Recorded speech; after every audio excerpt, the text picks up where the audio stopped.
The Southwest region holds more archaeological sites than anywhere else in North America. Yet many of its wonders were never recorded in books. They were carved into the earth, tucked away in canyons, and left behind by civilizations that vanished without a trace.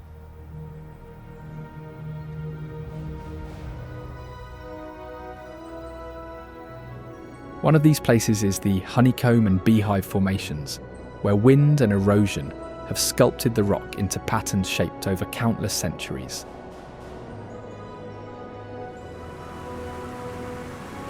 At Havasupai, turquoise water flows through scorched canyon walls, forming an oasis that seems almost impossible.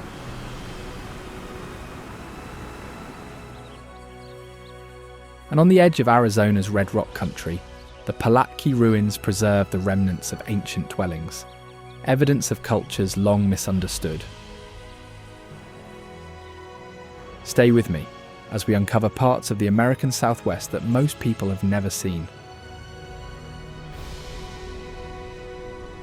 Places that challenge everything we think we know about this land and the people who came before.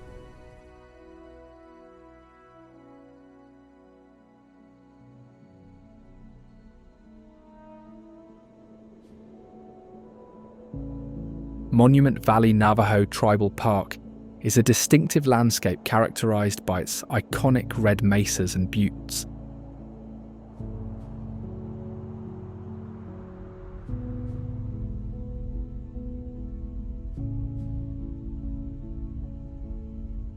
The park is deeply tied to the Navajo people, who have inhabited the region for centuries, and hence have a strong cultural connection to the land which they consider to be sacred.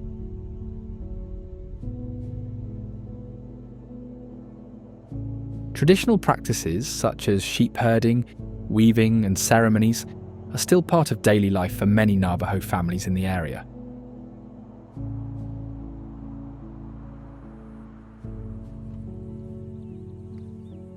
The park is managed by the Navajo Nation, and guided tours led by Navajo guides offer insights into the history, geology, and cultural significance of the landscape.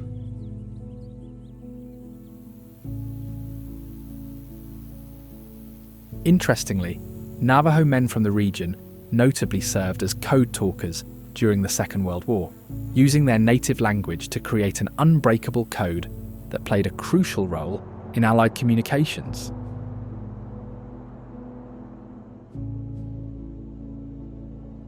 The park's environment is arid, with sparse greenery and limited water sources.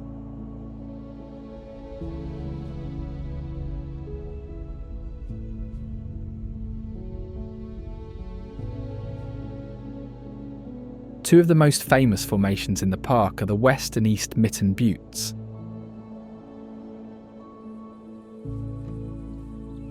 These twin rock formations, resembling giant mittens, stand approximately 300 meters tall.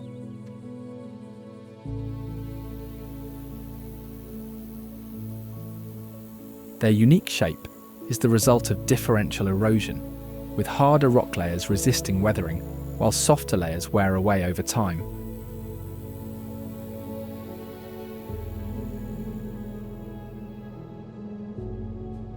The formations are composed primarily of Dechelli sandstone, which dates back to the Permian period, around 250 million years ago.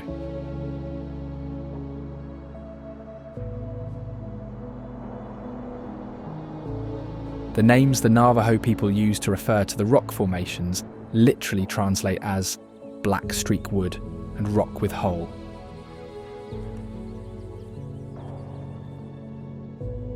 They are often used as navigational landmarks and hold cultural importance in Navajo storytelling and traditions.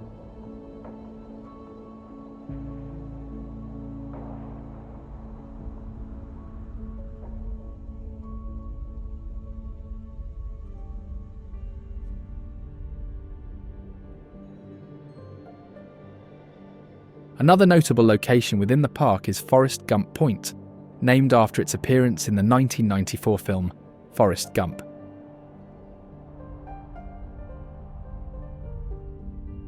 This highway viewpoint is where the character Forrest Gump ended his cross-country run in the classic film.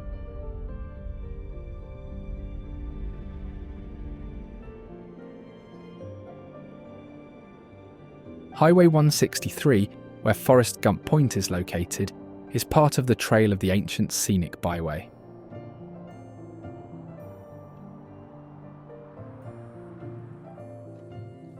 This route passes through areas with significant archaeological and cultural history, including ancient Puebloan sites and Navajo landmarks.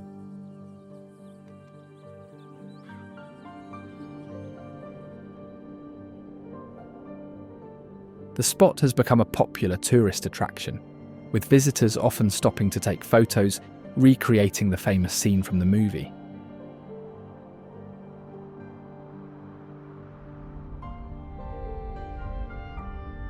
However, the road is still used by both local and commercial vehicles, so it's important for visitors to stay alert and avoid lingering on the road for extended periods.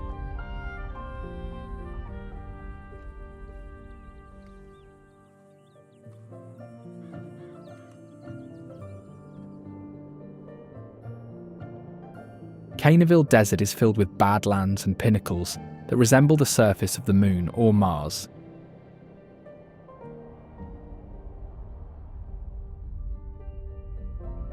The area sits between Capitol Reef National Park and Hanksville, standing out from the surrounding regions due to its grey and yellow Mancos Shale mesas and the colourful, undulating bentonite hills formed from volcanic ash. After rain, the bentonite clay turns into a slippery, almost impassable surface, which can make travel hazardous.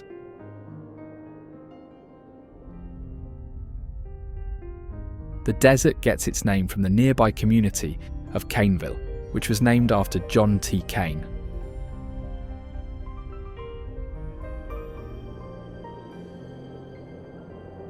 Run by the Mars Society, the Mars Desert Research Station is also located here and serves as a simulation site for crews preparing for Mars missions.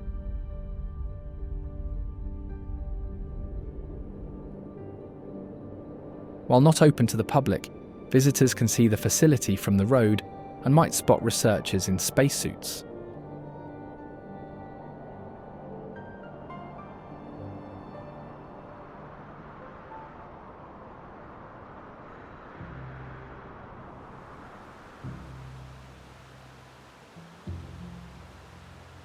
Grand Falls, often referred to as Chocolate Falls, is a seasonal waterfall located in a remote desert region.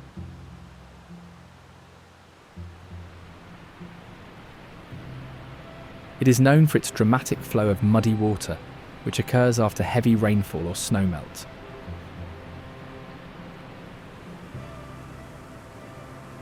The falls are formed by the Little Colorado River, which carries sediment-rich water over a series of volcanic rock ledges, creating a striking brown cascade.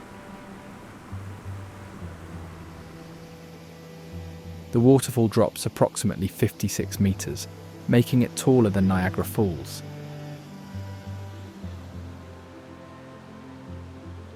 However, its flow is entirely dependent on seasonal conditions, often running dry for much of the year. When active, the water's muddy appearance is caused by the high concentration of silt and clay eroded from the river's upstream channels.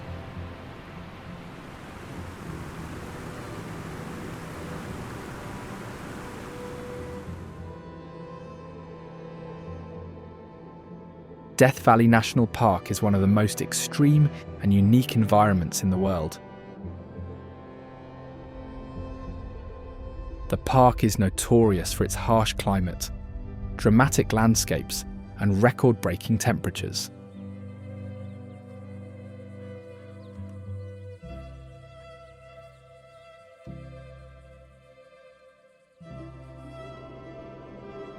It holds the record for the highest temperature ever recorded on Earth, at 134 degrees Fahrenheit in 1913.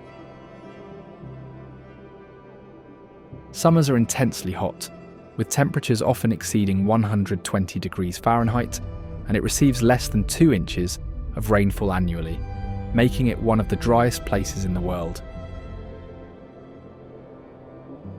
It is also the lowest national park, as parts of it are situated at the lowest point in North America.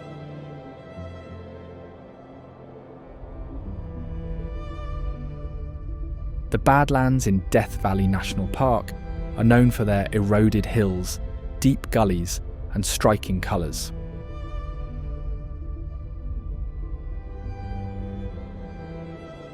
Formed from lake bed deposits that hardened over time, the colours in the hills come from minerals in the rock, such as iron and manganese. Millions of years ago, this area was covered by a series of lakes. As the climate changed, the lakes dried up, leaving behind layers of mud and clay.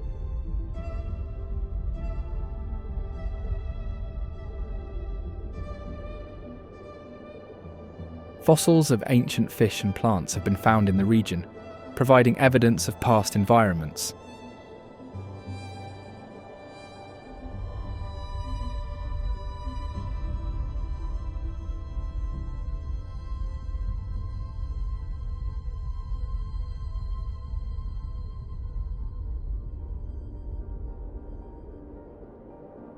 The moving rocks, also known as sailing stones, is a fascinating natural phenomenon found in Racetrack Playa, a dry lake bed in the valley.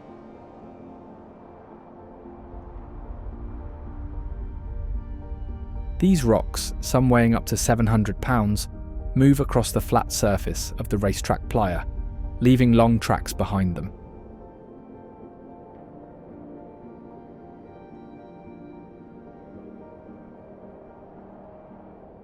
The exact mechanism of their movement remained a mystery for decades until it was solved by a team of researchers in 2014.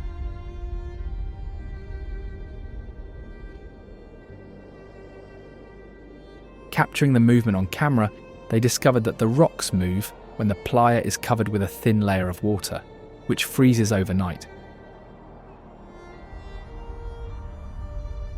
During the day, the ice begins to melt and break up into large floating panels.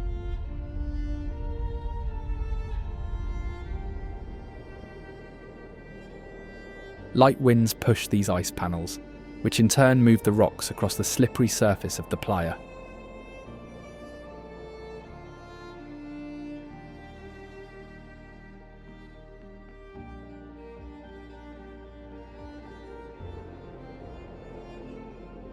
Badwater Basin is the lowest point in North America at 282 feet below sea level.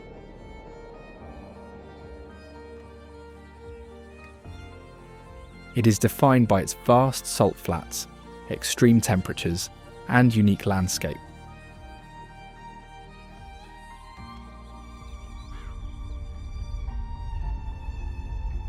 The basin was formed by water evaporation, leaving behind thick salt deposits.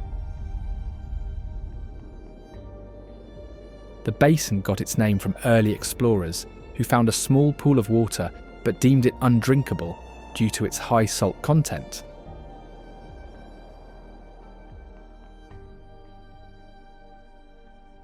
The salt flats form hexagonal patterns as water evaporates and minerals crystallize.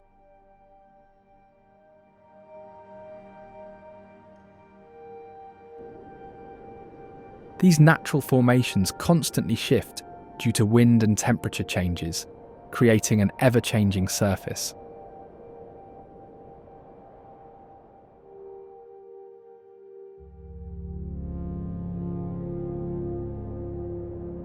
Devil's Golf Course is a large salt pan filled with jagged salt formations. The area notably got its name from a 1930s guidebook that stated, "Only the devil could play golf on such rough links."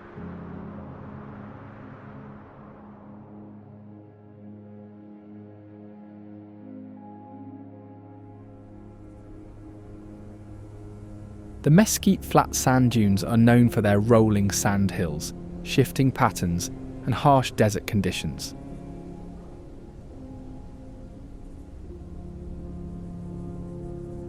They are one of the most accessible dune fields in the region and attract visitors interested in exploring a unique desert landscape.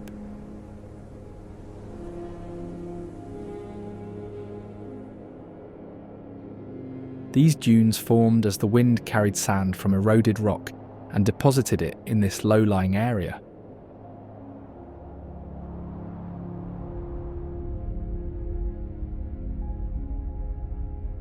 The lack of strong plant life allows the sand to shift, creating ever-changing patterns and ridges.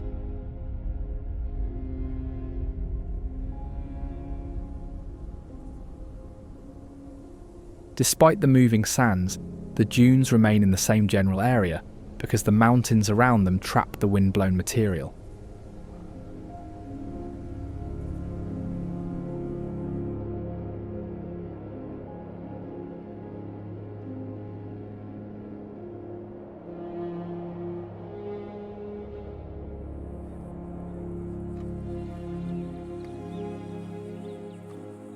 Completed in 1936, the Hoover Dam is a monumental engineering achievement located on the Colorado River.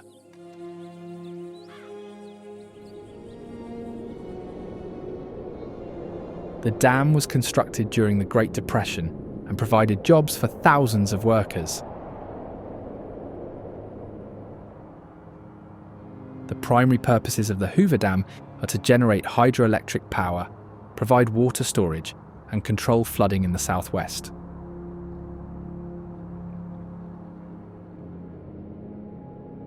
The dam's power plant generates around 4 billion kilowatt hours of electricity annually, supplying power to homes, businesses, and industries across the region.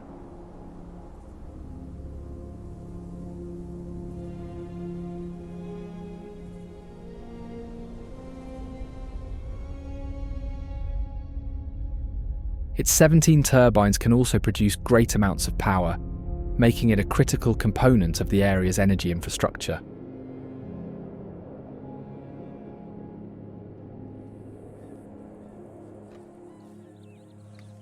Over 2.48 million cubic meters of concrete were used, which was enough to build a 2-lane highway from San Francisco to New York.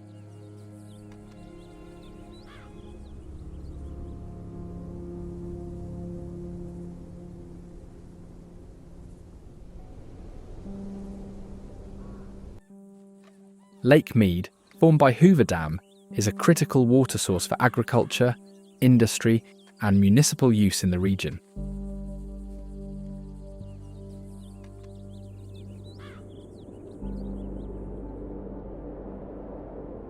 At full capacity, the lake can hold about 28.9 million acre-feet of water.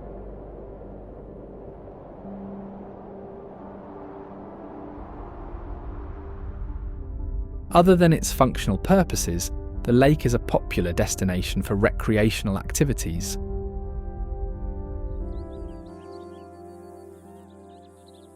It is home to several marinas, campgrounds, and picnic areas, providing facilities for visitors to enjoy the outdoors.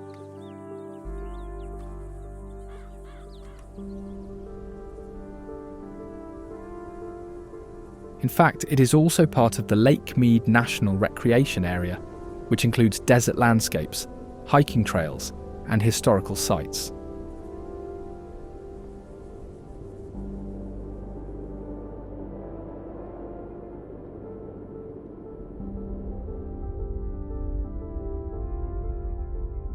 Boulder City was created in 1931 to house workers building Hoover Dam.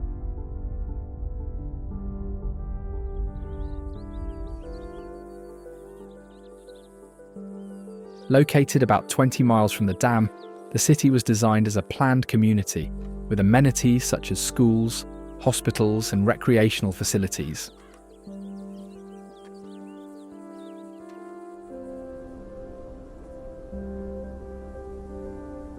Unlike many other towns of the era, Boulder City was alcohol-free during its early years, a policy intended to maintain order and productivity among the workers.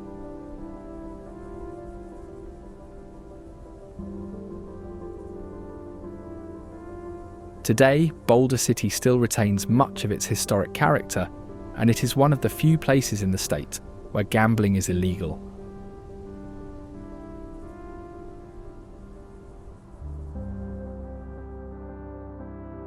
The Chihuahuan Desert is North America's largest desert, with significant portions spanning southern New Mexico.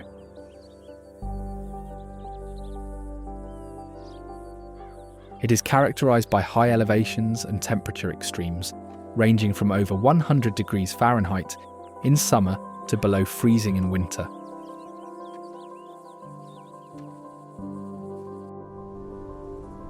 Today, access to certain areas still remains restricted as they are used as military testing sites, which were first established in the 1940s.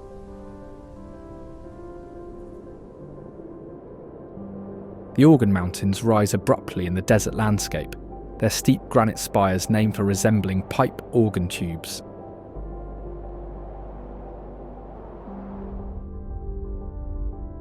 Created 32 million years ago by crustal stretching, the range served as a landmark for Spanish colonial trails in the 16th century.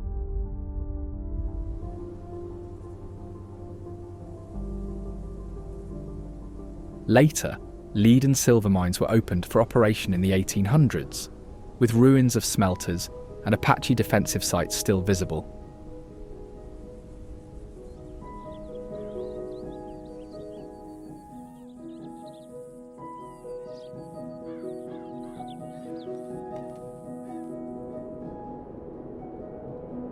The White Sands National Monument is the largest gypsum dune field globally, formed from gypsum deposits washed down from nearby mountains.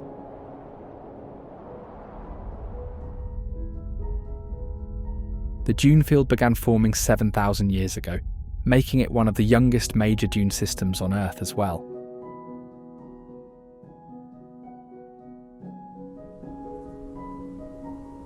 Despite the extreme summer weather, visitors are able to sled down slopes like snow hills, though gypsum sleds move slower and require waxing.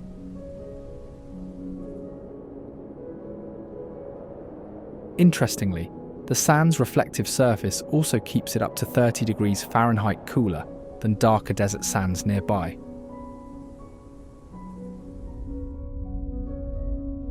In 1933, Herbert Hoover officially designated it a national monument.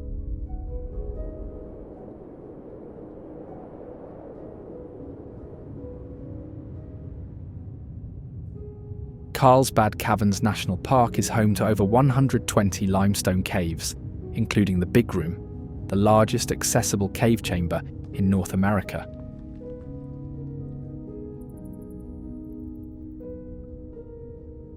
It is famous for containing rare formations like gypsum chandeliers shaped by sulfuric acid reactions.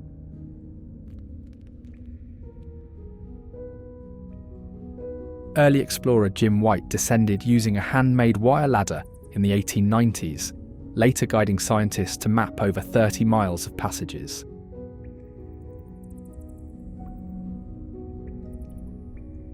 The caverns were then systematically explored in the 1930s using ropes and gas lamps, revealing fossils of Ice Age species in deeper passages.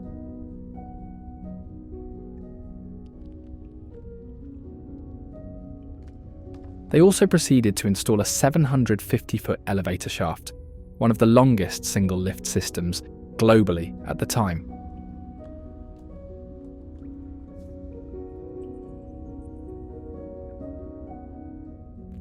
Today, guided tours descend 750 feet below ground, passing various iconic stalagmites and other formations.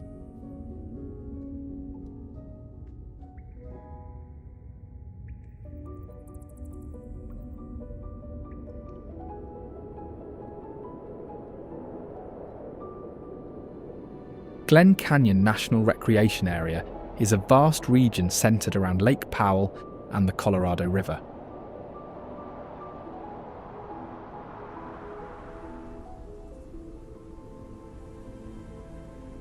The area is known for its dramatic landscapes, including deep canyons, towering cliffs, and expansive desert terrain.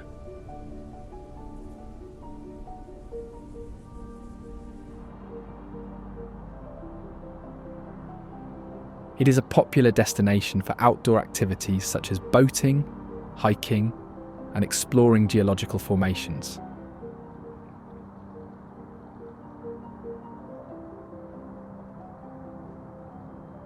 Completed in 1966, the Glen Canyon Dam is a concrete arch gravity structure that spans 475 meters across the Colorado River, regulating its flow.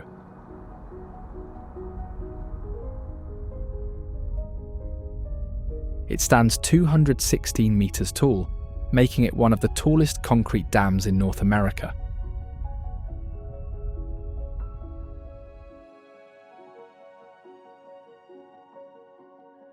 The dam was built to provide hydroelectric power, water storage, and flood control.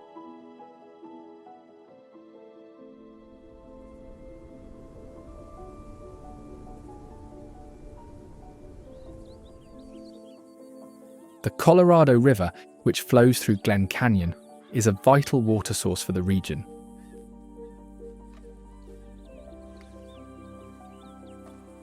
The Colorado River stretches from its headwaters in the Rocky Mountains of Colorado to its delta in Mexico, where it historically flowed into the Gulf of California.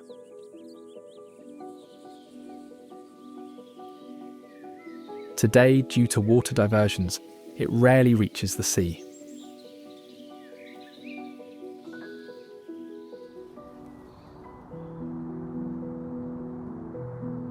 Horseshoe Bend is a 270-degree meander in the Colorado River, located downstream from Glen Canyon Dam.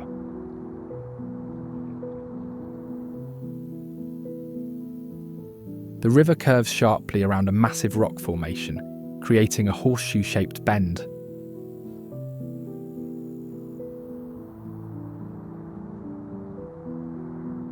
Unlike normal river bends that shift over time, Horseshoe Bend remains locked in place due to the deep rock layers and steady erosion rate.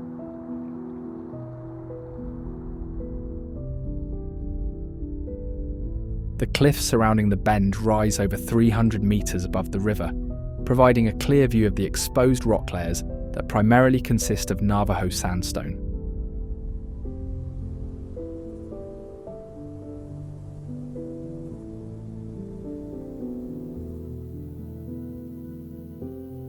Due to controlled water releases from Glen Canyon Dam, the Colorado River at Horseshoe Bend remains cold, averaging 8 to 10 degrees Celsius, even in summer.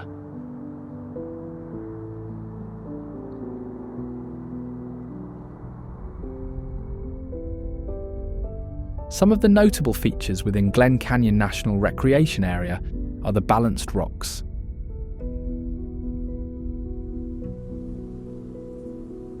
These formations are large boulders perched precariously on narrow pedestals of rock, part of the Entrada sandstone.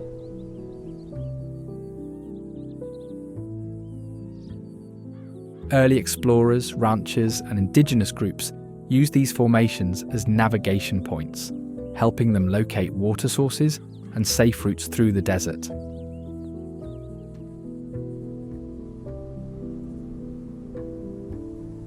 Certain balanced rocks in the area have been given names by explorers and local communities based on their shapes, such as Mushroom Rock and Teetering Rock.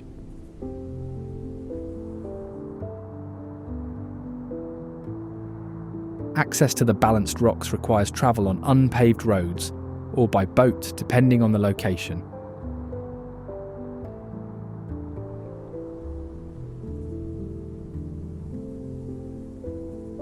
However, due to their delicate balance, many of the formations are off limits to climbers and visitors to prevent vibration damage that could speed up their collapse.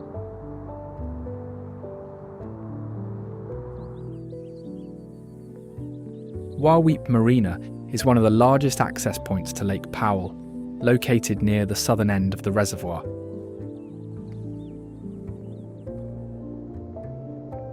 It serves as a launch site for boats, houseboats, and fishing vessels, providing access to over 3,000 kilometers of shoreline.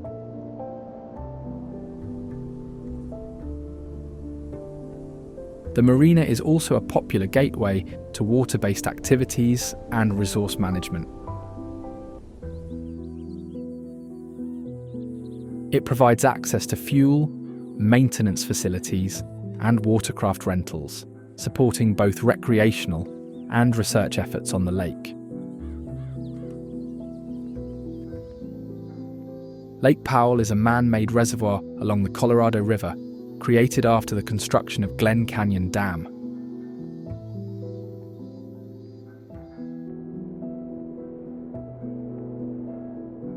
When the dam was built, the rising water submerged ancient rock formations, archaeological sites, and river ecosystems.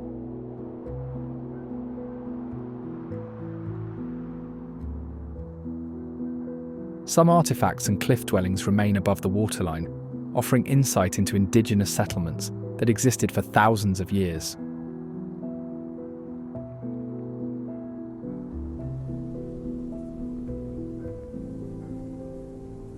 At full capacity, it holds nearly 33 cubic kilometres of water, though water levels fluctuate due to drought conditions, seasonal runoff, and water usage.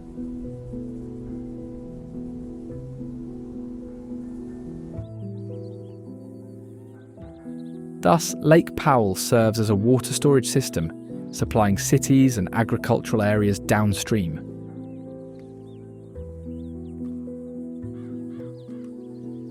Its water levels are closely monitored, as they affect power production, recreational use, and environmental balance in the Colorado River basin.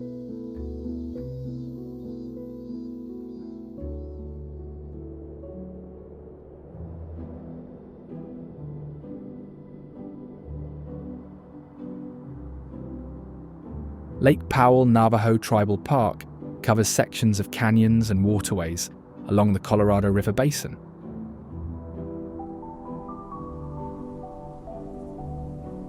The park is known for its deep slot canyons, created by flash floods and wind erosion.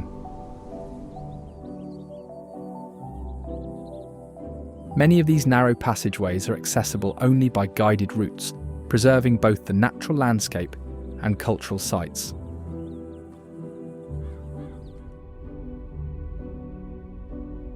Upper Antelope Canyon is a world-renowned slot canyon, known for its mesmerizing light beams and smooth, sculpted walls.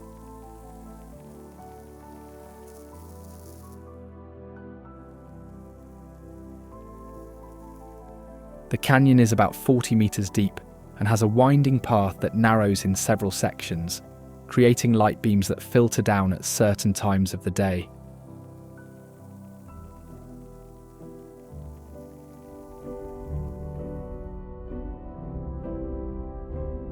The name in the Navajo language translates to "the place where water runs through rocks," reflecting how flash floods continue to shape its structure.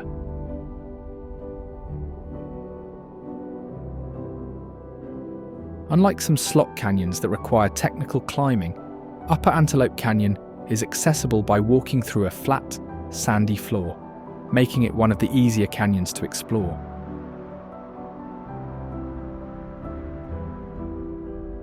However, it is still prone to sudden floods, requiring careful monitoring of weather conditions before entry.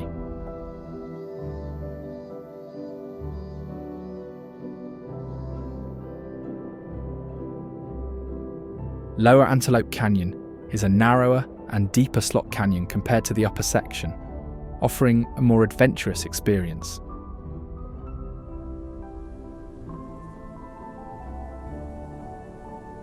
It requires descending through steep, winding rock formations with metal staircases installed in certain areas to allow access.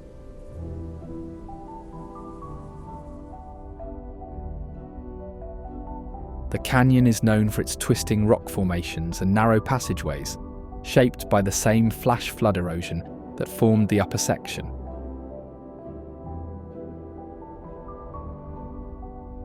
Unlike Upper Antelope Canyon, where light beams enter from above, Lower Antelope Canyon features curved walls that reflect indirect light, creating deep colour shifts throughout the day.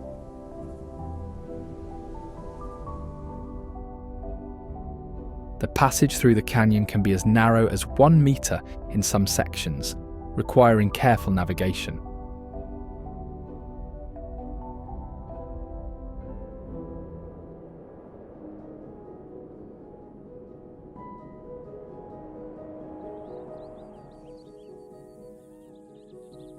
Kashakatwe Tent Rocks National Monument features cone-shaped rock formations, its name deriving from the Khorasan words meaning white cliffs.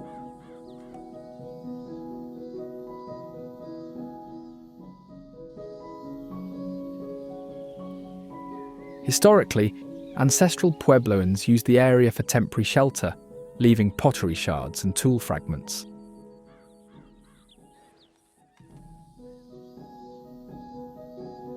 Hence, the site is managed by the Cochiti Pueblo today, as they oversee its cultural resource protection.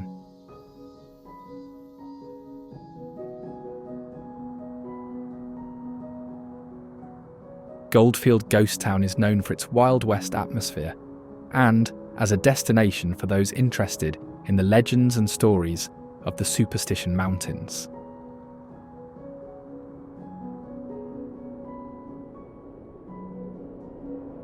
It was initially established after gold was found in the early 1890s, though this first gold rush lasted only a few years.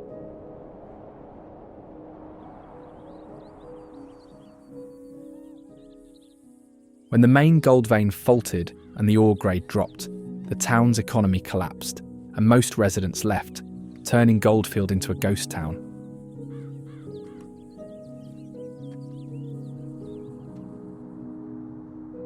There were multiple attempts to revive mining activity, including the construction of a mill and cyanide plant, and the town was even renamed Youngberg for a time.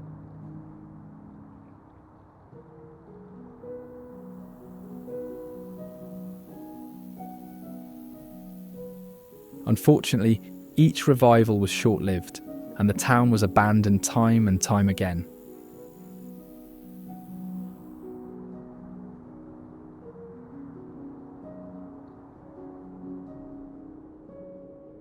Arches National Park is the world's largest concentration of natural sandstone arches, home to over 2,000 documented formations.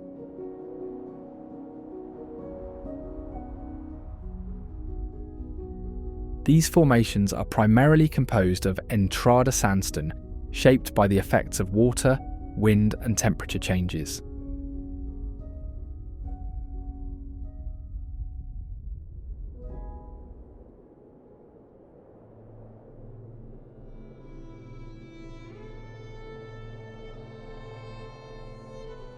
The delicate arch, standing over 52 feet high, is a freestanding arch formed as softer rock eroded away.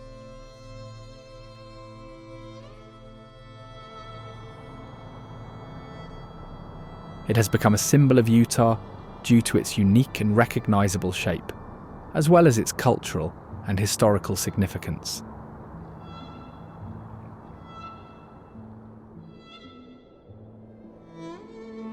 Beyond its geological importance, ancient petroglyphs found nearby suggest that indigenous peoples lived in and interacted with the area for thousands of years.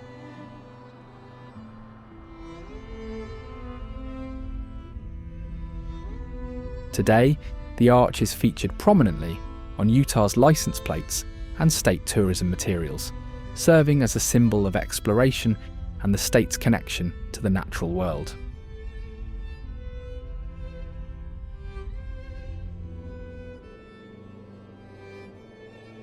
The double arch consists of two massive, interconnected arches, formed by water seeping into the rock that gradually carved out the structure from below.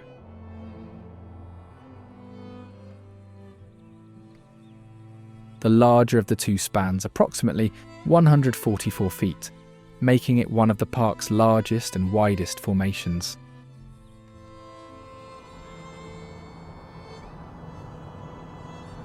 Interestingly, the arch was featured in the opening scenes of the 1989 film Indiana Jones and the Last Crusade, serving as the backdrop for a sequence depicting Indiana Jones's youth.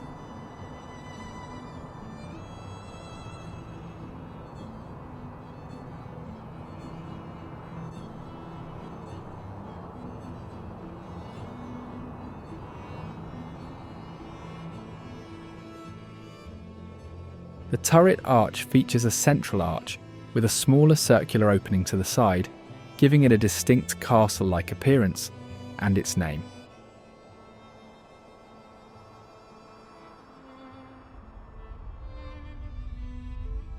It is part of the window section, an area filled with several prominent formations clustered together.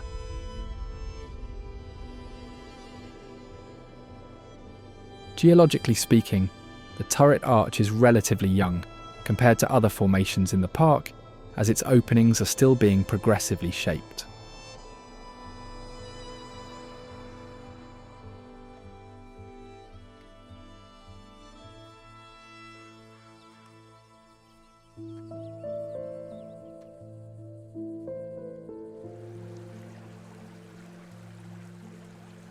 Stretching from the San Juan Mountains to the Gulf of Mexico is the Rio Grande, one of the longest rivers in North America.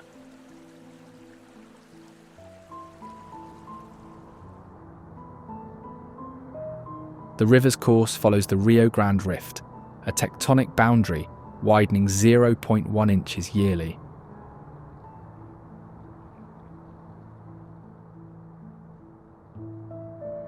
Its flow averages 1,900 cubic feet per second near Albuquerque, but dwindles to zero in dry stretches due to irrigation demands.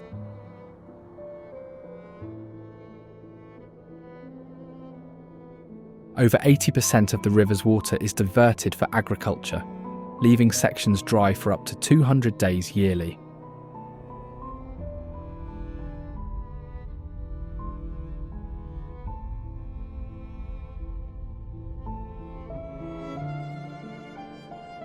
The Rio Grande Gorge, a deep canyon carved by the Rio Grande, reaches depths of 800 feet near Taos.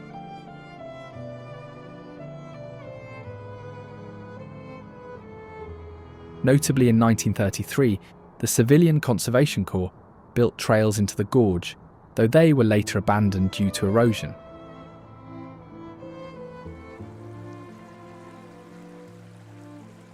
Local Puebloan legends describe a sipapu, meaning emergency hole, near the gorge, though it was never officially founded or recorded.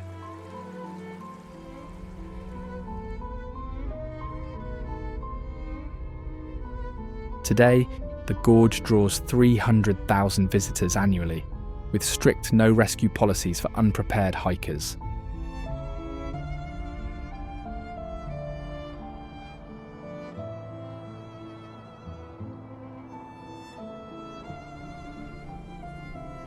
Mojave National Preserve is one of the largest protected desert areas in the region, featuring sand dunes and volcanic craters.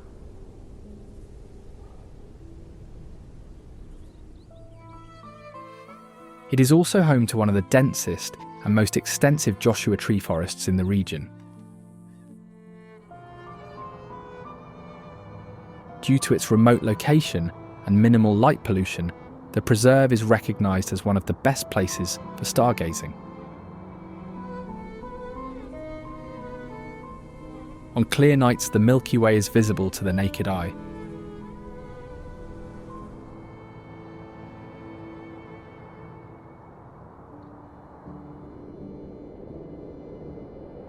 The Dumont Dunes are a prominent sand dune system located in the northern part of the preserve.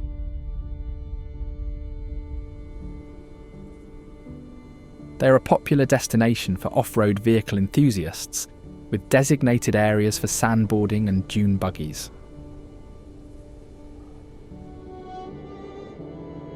The dunes were formed over thousands of years by wind carrying sand from the nearby dry lake beds.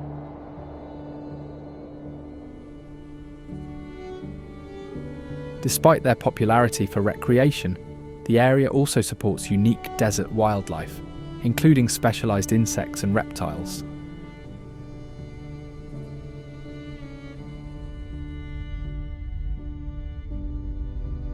The Cima volcanic field is a geological feature consisting of over 40 extinct volcanic cinder cones and lava flows in the Mojave Desert.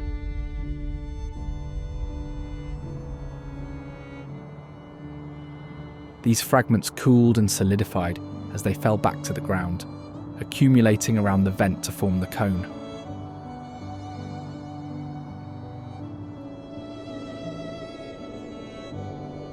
The volcanic field is estimated to be around 7.6 million years old, with the most recent activity occurring roughly 10,000 years ago.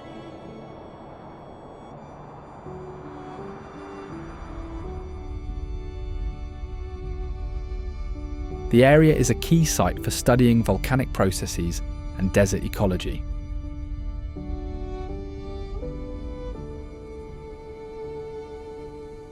The Kelso Dunes are one of the largest dune systems in the region, though are relatively young in geological terms, estimated to be around 10,000 to 25,000 years old.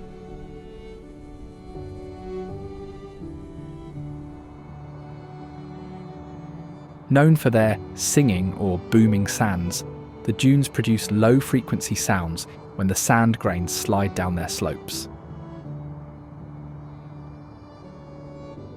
This phenomenon is caused by the movement of dry, well-sorted sand under specific conditions.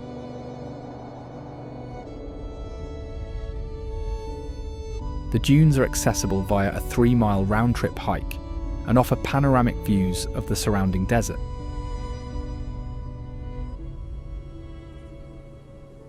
However, unlike some other dune systems in the region, the Kelso Dunes are closed to off-road vehicles to protect the fragile ecosystem and preserve the natural soundscape.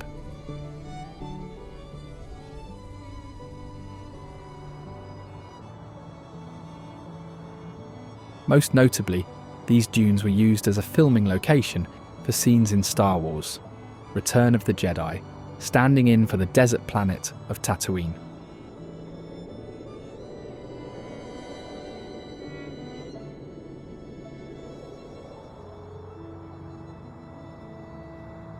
Amboy Crater is a dormant cinder cone volcano, iconic for its nearly symmetrical shape, as it rises above a vast field of ancient lava flows. It was formed by volcanic eruptions during the Pleistocene period.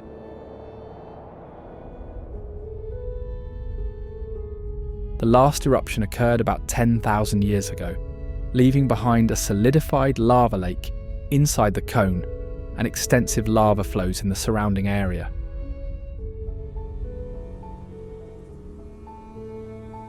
The site was designated a National Natural Landmark in the early 1970s due to its geological intrigue.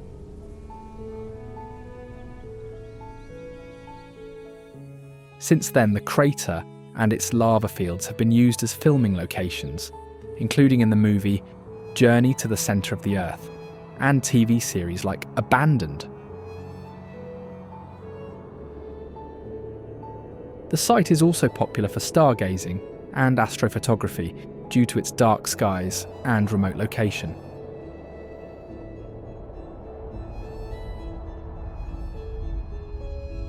The crater is located in the Mojave Desert, where their mesas are known for their flat-topped landforms.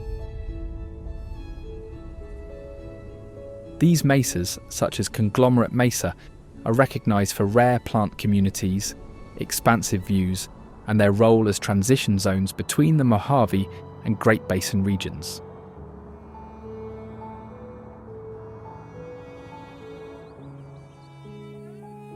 Joshua Tree National Park is a protected area known for its unique desert landscapes and distinctive plant life.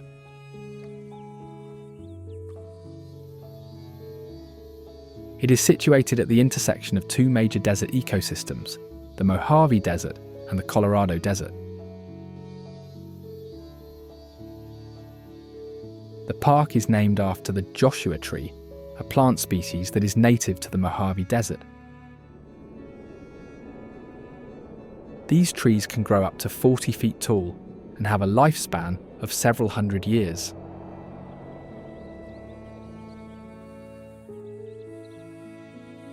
Historically, Native American tribes, including the Chemehuevi and the Cahuilla, have lived in the area for centuries, utilising the land's resources for food, shelter, and medicine.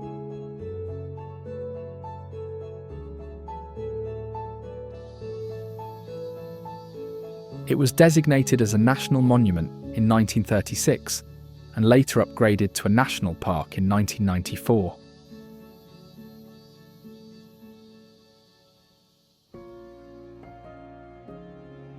One of the most recognizable plants in the park is the cholla cactus, particularly the teddy bear cholla. Despite its soft, fuzzy appearance, the teddy bear cholla is covered in sharp spines that can easily attach to skin and clothing.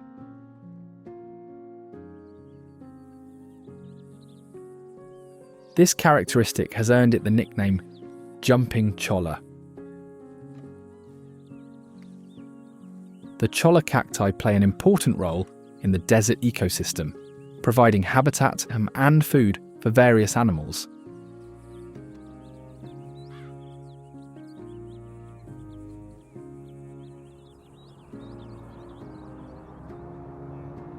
Hidden Valley is a well-known area within Joshua Tree National Park, offering a scenic loop trail that is approximately 1 mile long.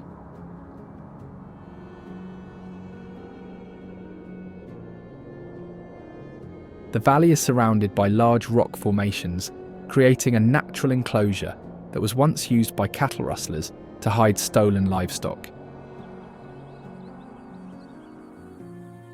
Today, it is a popular spot for hiking, rock climbing, and photography.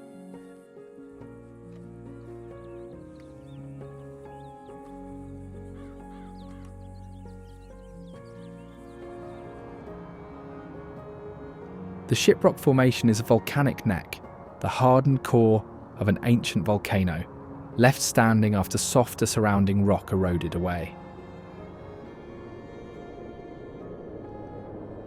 The original volcano erupted roughly 30 million years ago, leaving behind fractured volcanic breccia and radiating rock dikes.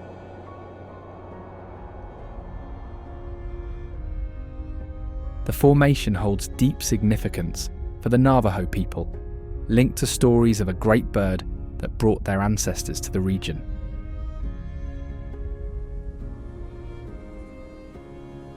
Out of respect for its cultural importance, climbing Shiprock has been prohibited since 1970.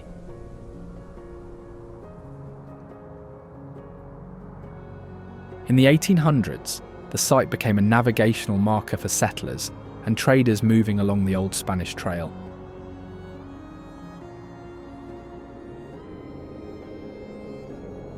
While its Navajo name means the rock with wings, its English name derives from its resemblance to the tall, narrow clipper ships of that era.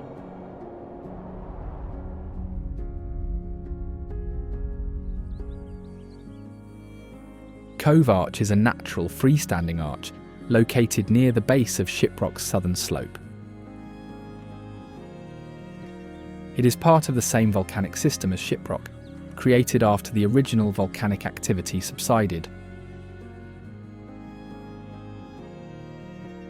The site is also referenced in traditional stories, where it is said to have served as a shelter or gathering point. In the late 19th century, settlers documented the arch while surveying the area for mineral resources, though its remote location limited extensive exploration.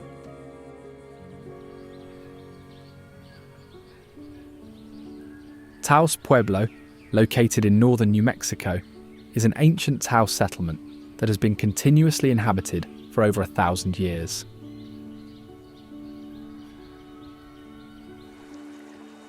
Its multi-storey adobe buildings, some reaching 5 stories high, were built using clay, straw and water, with walls up to 3 feet thick.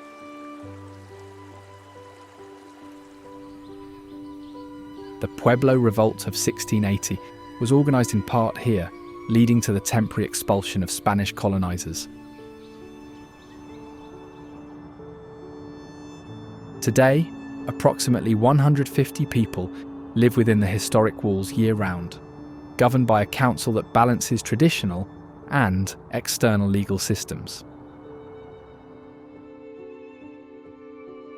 Traditional practices persist as there is no modern plumbing or electricity incorporated in the oldest buildings, with the community maintaining the adobe using ancestral methods.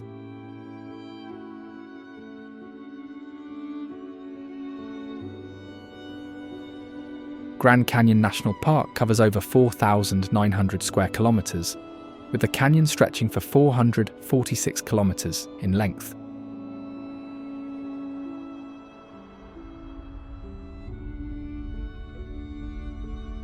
The canyon walls reveal horizontal rock strata, each layer representing different geological periods.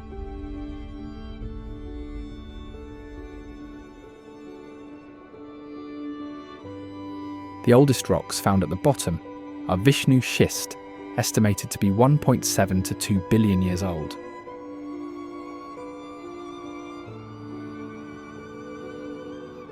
Above these layers are younger formations that were deposited by ancient seas, rivers, and wind-blown sand dunes.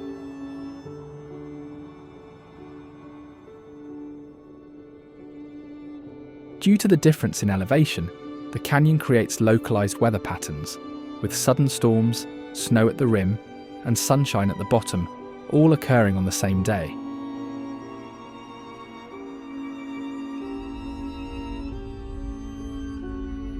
Interestingly, Spanish explorers first reached the canyon in the 16th century, but dismissed it as an impassable wasteland.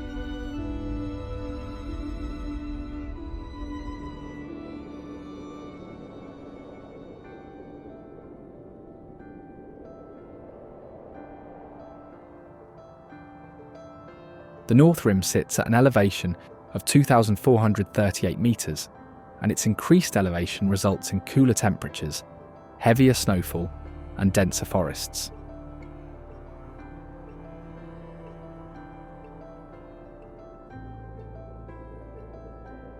Winter snowfall averages 3 to 4 metres per year, causing the seasonal closure of roads and facilities from mid-October to mid-May.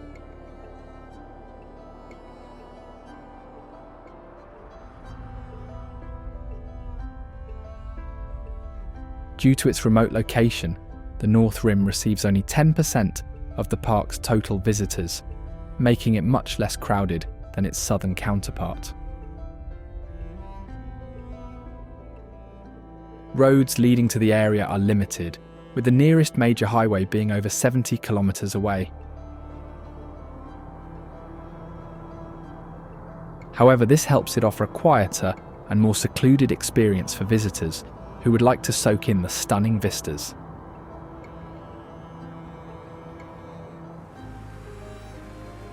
Havasupai Falls is known for its vivid blue-green waterfalls and pools, created from high levels of calcium carbonate and magnesium, which deposit travertine and create the turquoise hue.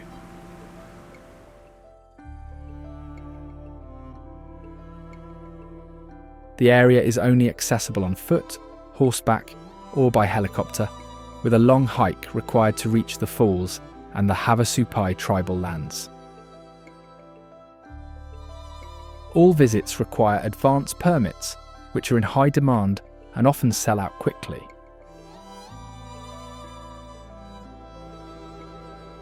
The South Rim is the most accessible and visited section of Grand Canyon National Park. The rim is made of Kaibab limestone, a rock layer deposited by an ancient sea around 270 million years ago. Temperatures at the South Rim remain cooler than the inner canyon, with winter snowfall accumulating between 1 to 2 metres per year.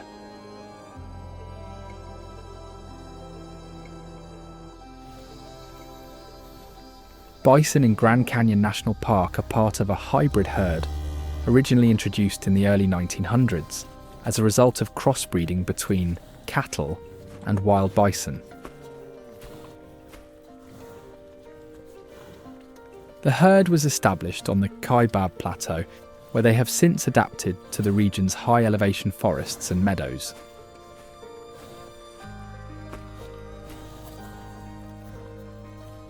They are the largest land mammals in the park, with males weighing up to 900 kilograms and standing over 1.8 meters tall at the shoulder.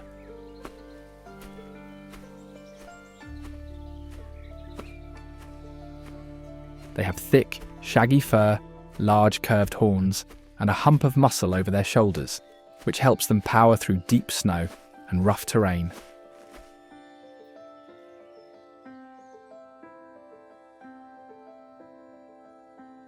Despite their massive size, bison can run up to 55 kilometers per hour and are capable of jumping over 1.5-meter fences or obstacles. There are current efforts to manage the bison population that include relocation programs and controlled culling, as their numbers have increased beyond what the environment can sustain.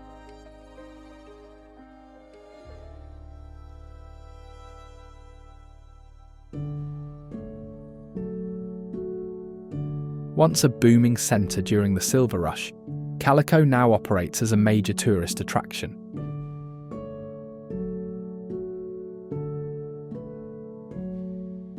At its peak, Calico had over 500 mines and a population that included people from around the world, including China, England, Ireland, Greece, France, and the Netherlands.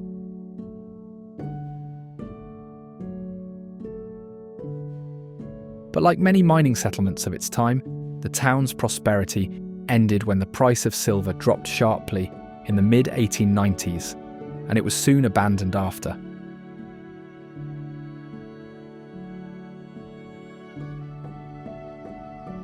Fortunately, Walter Knott, known for Knott's Berry Farm, purchased and restored Calico in the 1950s, using old photographs and accounts from former residents to rebuild the town.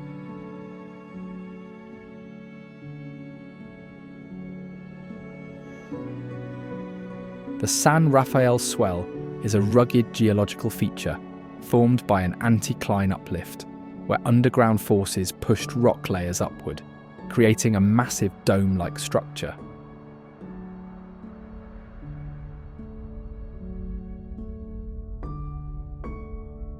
It contains numerous slot canyons formed by flash floods over thousands of years. These narrow canyons, often just a few inches wide, but dropping tens of feet deep, create twisting passageways through the rock.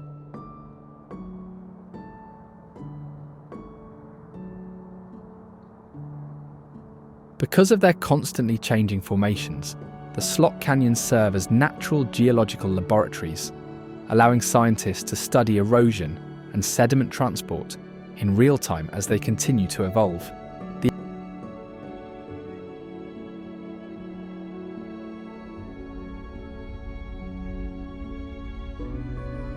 The area remains one of the least developed regions in the area, with few paved roads and limited infrastructure.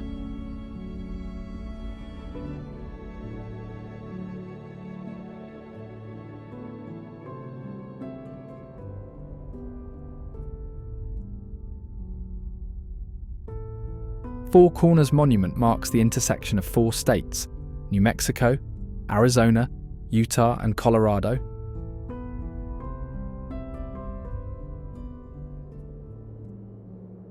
Established in 1868 through treaties with indigenous nations, the site's original sandstone marker was placed in 1912.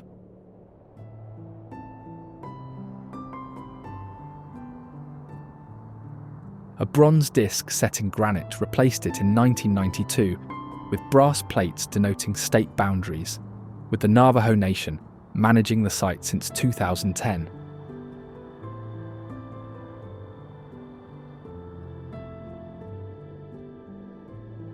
Valley of Fire State Park is the oldest and largest state park in Nevada, known for its striking red sandstone formations, which date back over 150 million years.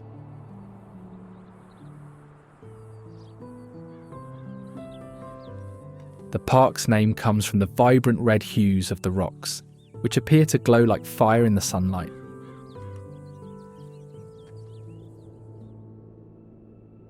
It also features areas of grey and tan sandstone, such as the White Dome's Slot Canyon.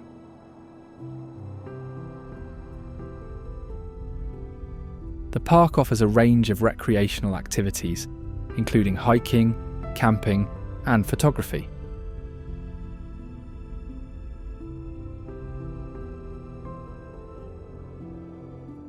It has over 40 miles of hiking trails, ranging from easy walks to more challenging routes.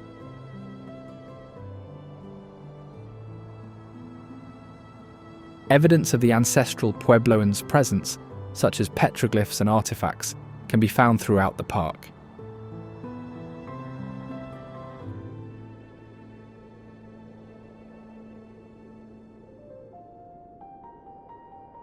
The fire wave is one of the park's most photographed features. This unique formation consists of undulating bands of red, white, and pink sandstone, resembling a wave frozen in stone. It is accessible via a 1.5-mile round-trip hike, which takes visitors through a desert landscape to the formation. Atlatl Rock is a prominent sandstone formation known for its well-preserved petroglyphs. The rock features carvings of animals, human figures, and geometric patterns created by indigenous people over 1,000 years ago. A staircase allows access to visitors to view the petroglyphs up close.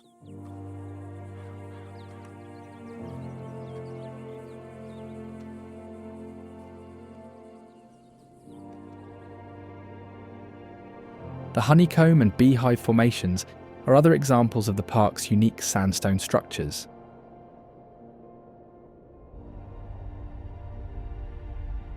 These formations are characterized by their pockmarked surfaces, created by wind and water erosion.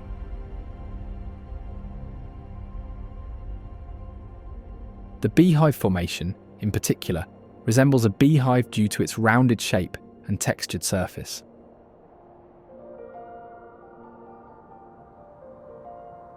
The park is filled with a variety of other rock formations, including arches, canyons, and balanced rocks. Notable features include the cabins, structures which were built by the Civilian Conservation Corps in the 1930s using native sandstone block, and Elephant Rock, a natural sandstone formation that resembles an elephant. Historically, the cabins were constructed to provide shelter for travellers and workers in the remote desert area, strategically located near a natural water source.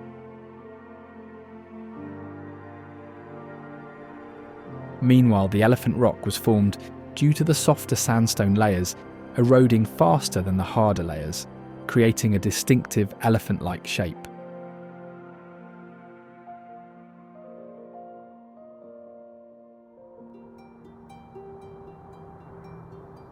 Route 66 is famous as the Mother Road, a legendary highway stretching from Chicago to Santa Monica. With its most iconic stretches running through Arizona, New Mexico, Texas, and Oklahoma.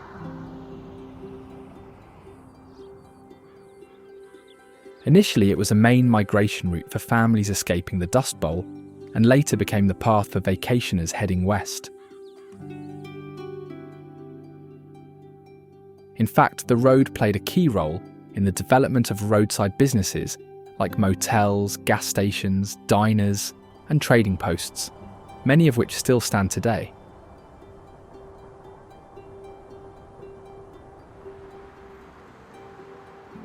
These roadside businesses have evolved to become traits of a typical American road trip, accompanied by endless parades of quirky roadside attractions, such as the Twin Arrows.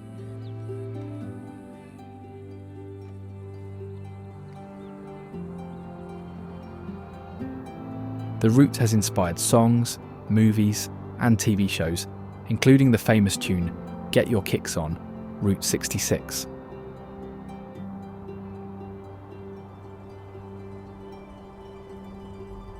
Today, it has long been decommissioned as an official highway, but much of the original road remains drivable and is marked as Historic Route 66.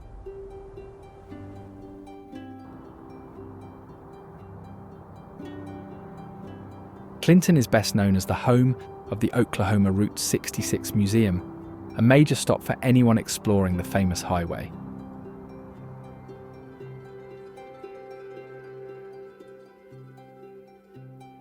The town celebrates the culture, music, and stories of Route 66.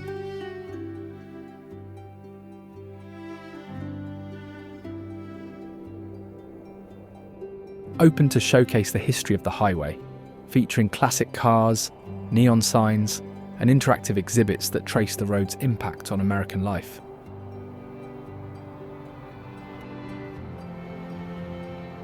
Luckily, its location made it a popular overnight stop for families and truckers making the journey between Chicago and the West Coast.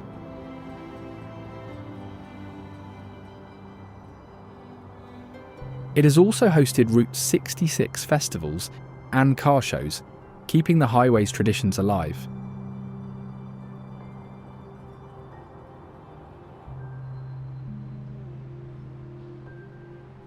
Seligman is another recognised classic stop along Route 66, famous for its retro motels and shops filled with memorabilia of its peak era.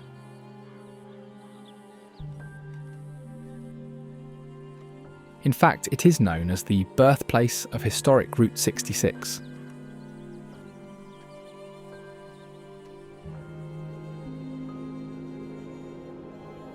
In the late 1980s, local efforts led to the dedication of the stretch from Seligman to Kingman as historic Route 66, helping preserve the longest remaining section of the original highway.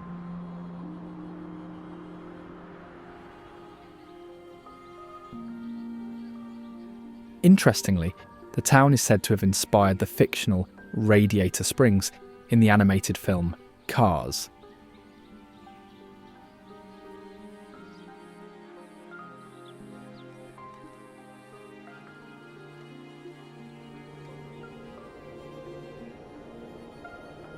The mountain city of Flagstaff serves as a gateway to natural landmarks like the Grand Canyon, Walnut Canyon, and the Painted Desert.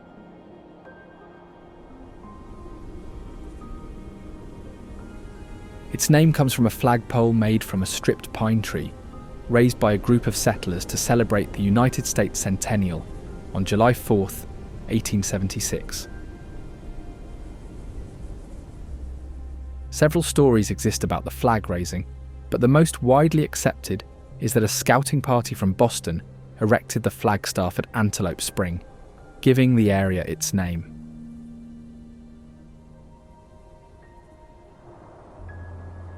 It then grew rapidly with the arrival of the railroad, becoming the largest city between Albuquerque and the West Coast, along the line by the late 1800s.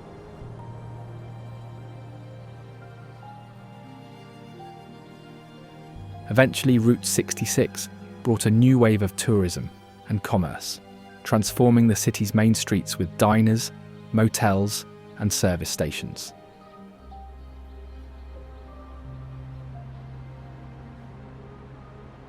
At one point, it was the first international dark sky city, recognised for its efforts to reduce light pollution and protect night skies for astronomy.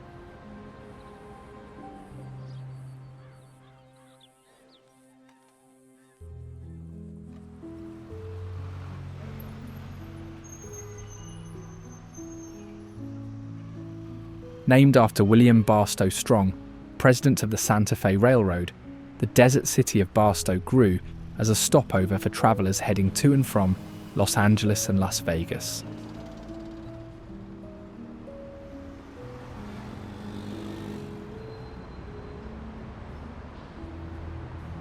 The city is often called the Crossroads of Opportunity due to its location at the junction of major highways and rail lines in the Mojave Desert.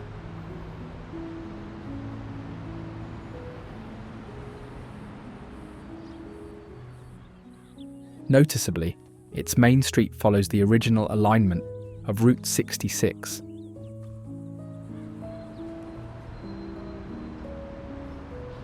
The city boasts a collection of murals that depict scenes from Route 66 and its railroad past, turning downtown into an open-air gallery.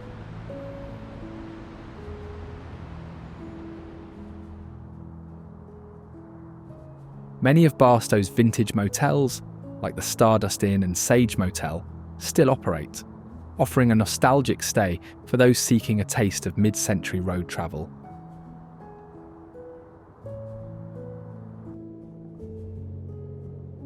The Sangre de Cristo Mountains stretch 250 miles, with peaks formed by tectonic uplift along the Rio Grande Rift 30 million years ago.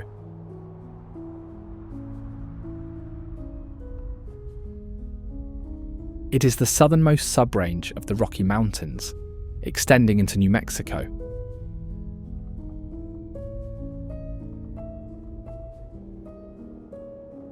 Taos Ski Valley is a popular ski resort in the northern regions, founded in 1955.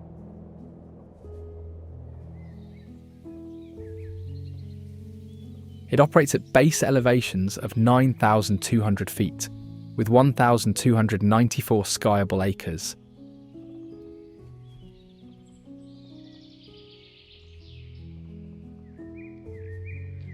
Annual snowfall averages 300 inches, supplemented by snow-making systems using reclaimed wastewater, which contributes to their booming business.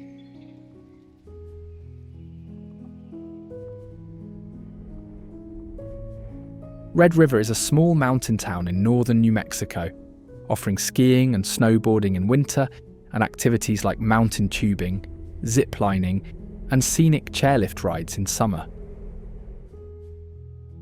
It is named after the perennial stream, Red River, which flows through the town and originates from the northern slopes of Wheeler Peak.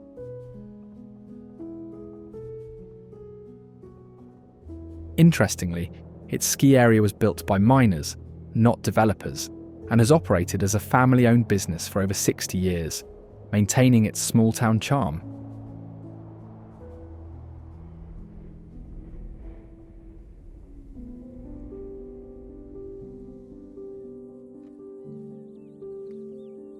The Cliff Palace of Mesa Verde National Park is the largest cliff dwelling in North America, constructed by the ancestral Puebloans between 1190 and 1260 CE.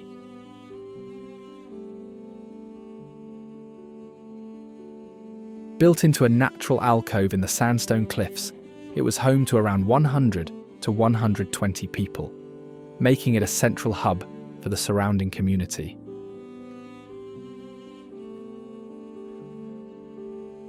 The dwellings were built using sandstone, wooden beams and mortars made from soil, water and ash.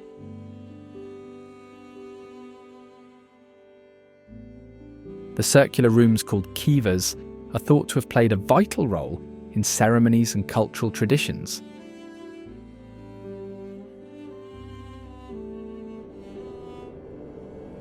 El Paso is a border city famous for its desert landscape, cultural connections to Mexico, and historical significance.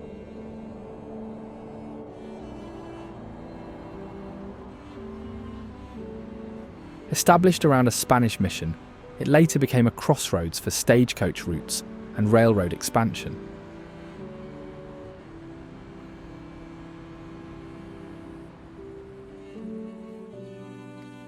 The city played a role in the Mexican Revolution, with revolutionaries using it as a base.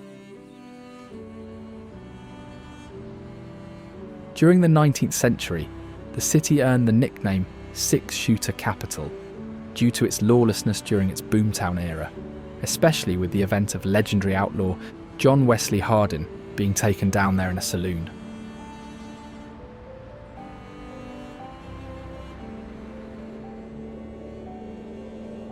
Later in the Prohibition era, smuggling operations thrived in the area as alcohol crossed the border.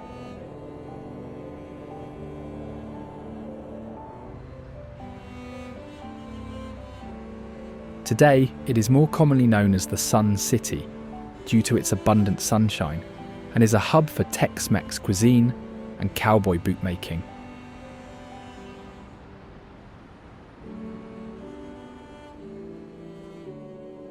Franklin Mountain State Park is recognized as the largest urban wilderness park in the United States.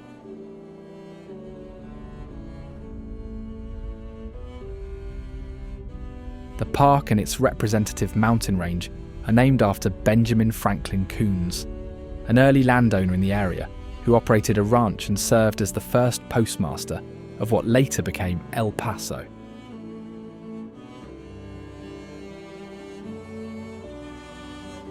It is also home to the Star on the Mountain, a massive illuminated star on the mountain.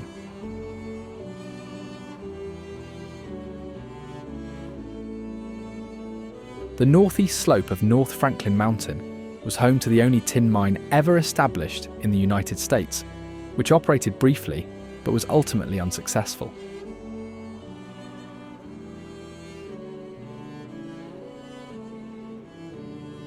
Interestingly, the park contains some of the oldest exposed rocks in the region, dating back over 1 billion years. In the late 1970s, local advocates successfully lobbied to protect the mountains from development, leading to the creation of the state park in 1987.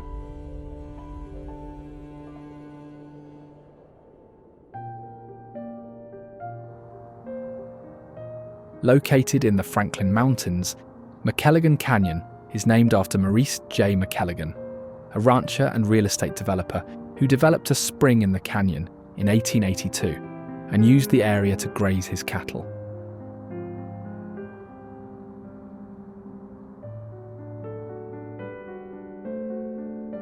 The canyon is a gathering place for concerts, theatrical performances, and community events, especially at the McElligott Canyon Amphitheatre, which hosts the annual Viva El Paso musical and other productions.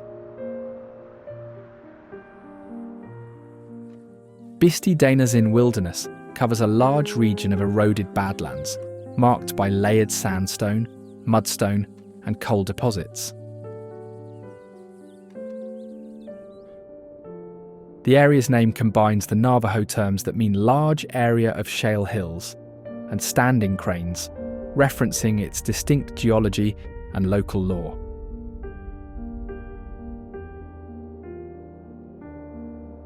Known for its otherworldly rock formations, the site includes hoodoos, petrified wood, and eroded pillars nicknamed cracked eggs for their fractured spherical shapes.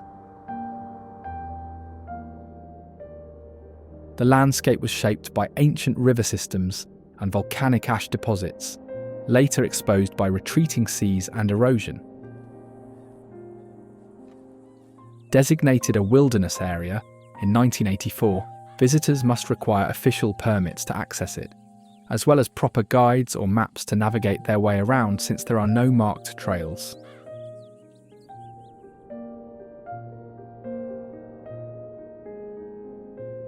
Paleontologists have also since uncovered fossils of Cretaceous period plants, reptiles, and dinosaur eggs, indicating a swampy past.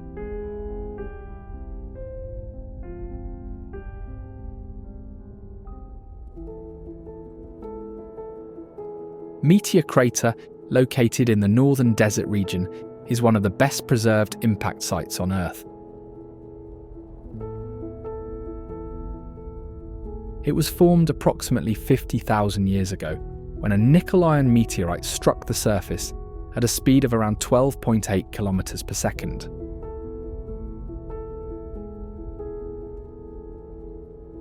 The impact released energy equivalent to over 10 megatons of TNT, creating a crater 1.2 kilometers wide and 170 meters deep.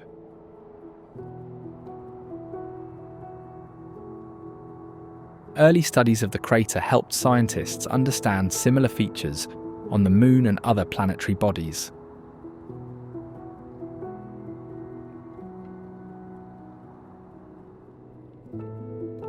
Despite initial skepticism, it was eventually confirmed that the crater was formed by a meteorite impact, not volcanic activity.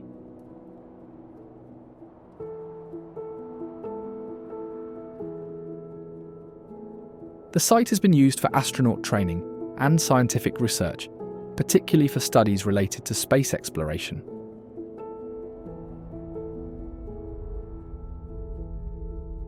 Zion National Park features towering sandstone cliffs, deep canyons, and a range of ecosystems.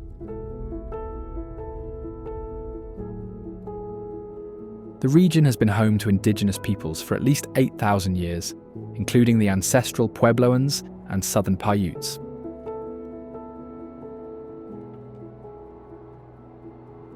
In fact, the park was originally called Mukuntuweap National Monument in 1909, named after the indigenous Southern Paiute word meaning straight canyon.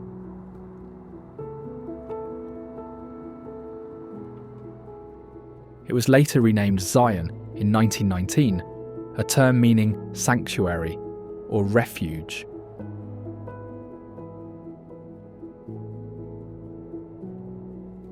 Summer temperatures in the canyon can exceed 100 degrees Fahrenheit, while in winter, snow often covers the higher elevations.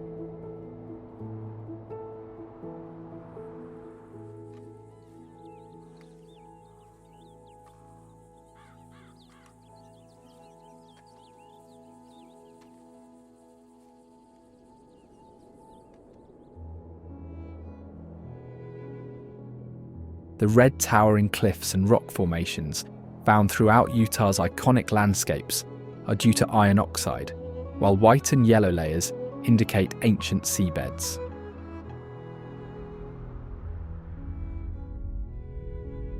The park's formations are made up of multiple layers of sandstone, each representing different environments from millions of years ago, including ancient dunes, riverbeds, and shallow seas.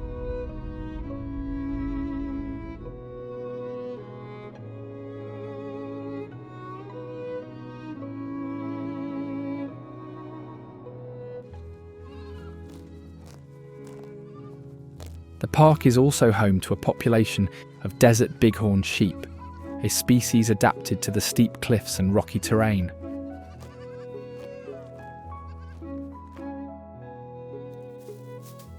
These animals have split, rubber-like hooves that allow them to climb near vertical surfaces in search of food and escape from predators.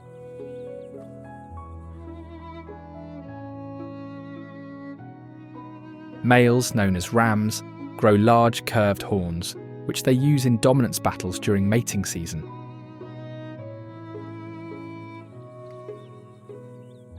Interestingly, the rings on the horns can be used to estimate their age.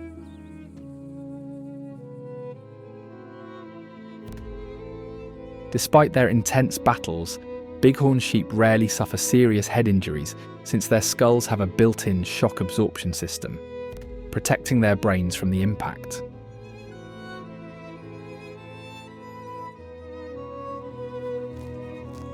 Today, conservation efforts help maintain a stable population, being recovered after nearly disappearing in the early 1900s due to hunting and habitat loss.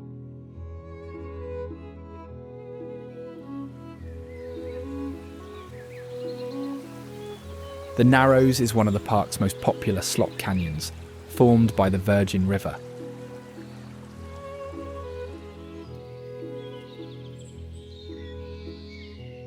The canyon walls rise as high but narrow, with some sections limited to only 20 feet wide.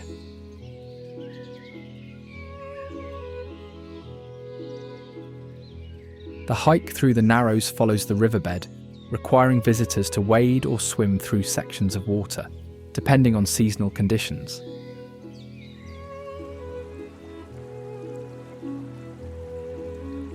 Flash floods remain a natural hazard, as heavy rains can quickly fill the canyon with rushing water, and it has no escape routes in many sections.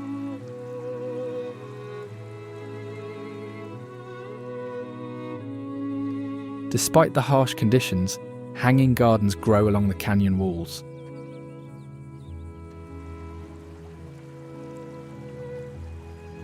Water seeps through the permeable sandstone, allowing ferns, moss, and wildflowers to thrive on the rock face.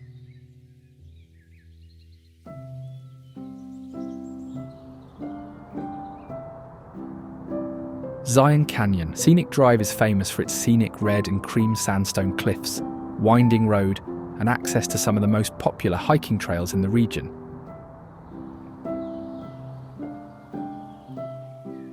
The route follows the Virgin River through the heart of Zion Canyon, offering views of rock formations along the way. The scenic drive was constructed to provide better access to the canyon's interior, making it possible for more people to experience its natural wonders. In peak seasons, private vehicles are restricted, and visitors use shuttle buses to reduce traffic and protect the environment. Tocqueville Falls is a hidden double waterfall located on the outskirts of the park, accessible via a rugged off-road trail.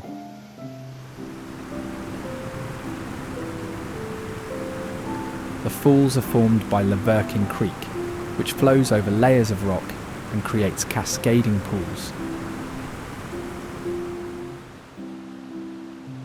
The water source remains consistent throughout the year, providing an oasis in an otherwise arid environment.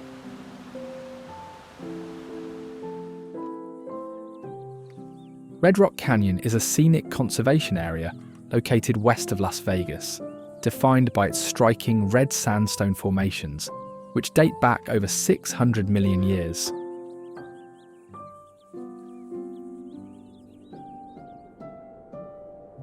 The canyon's unique geology includes layers of limestone, shale, and sandstone, with iron oxide giving the rocks their distinctive red colour.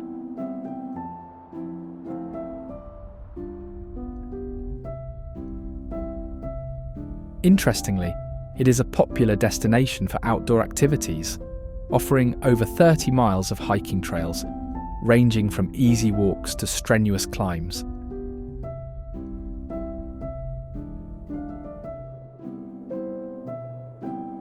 The canyon is also known for its rock climbing routes, which attract climbers from around the world.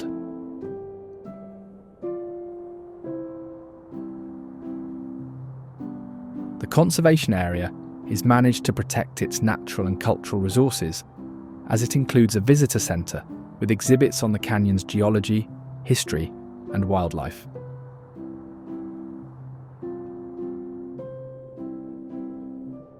Additionally, the canyon is also a designated dark sky area, making it a good location for stargazing.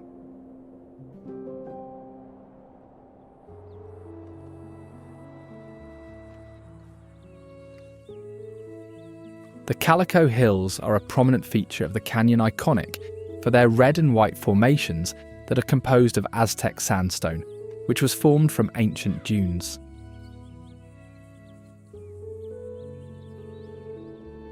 The hills stretch for several miles and are a popular spot for hiking and rock climbing.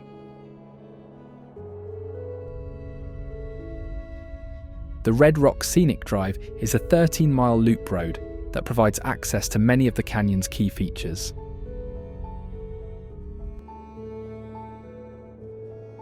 The drive offers numerous viewpoints and picnic areas, making it a convenient way to explore the area.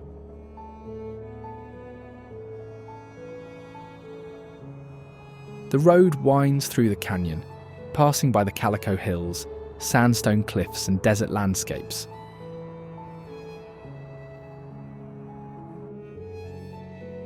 Several trailheads along the road also provide access to hiking routes, including the popular Icebox Canyon and Pine Creek Canyon trails.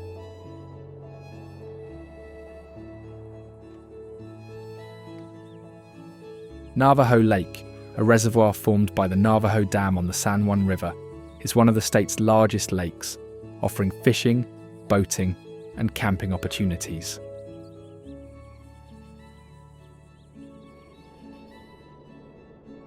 Completed in 1962 as part of the Colorado River Storage Project, the dam stores 1.7 million acre-feet of water for irrigation, flood control, and municipal use.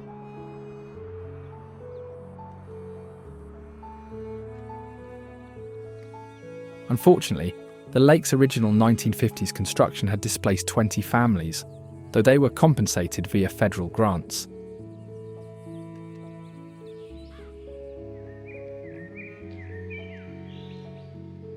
Archaeological surveys identified 12 ancestral Puebloan sites, now submerged, documented via pre-flood excavations.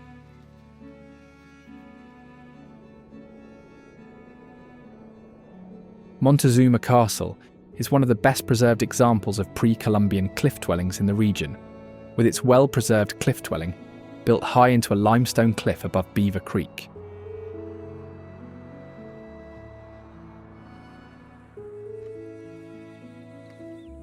The structure features 5 stories and about 20 rooms, resembling an ancient apartment complex. It was constructed and inhabited by the Sinagua people who lived in the Verde Valley from around the 1100s to the 1400s. The dwelling's position high above the ground protected it from seasonal flooding of Beaver Creek and offered defence against potential threats.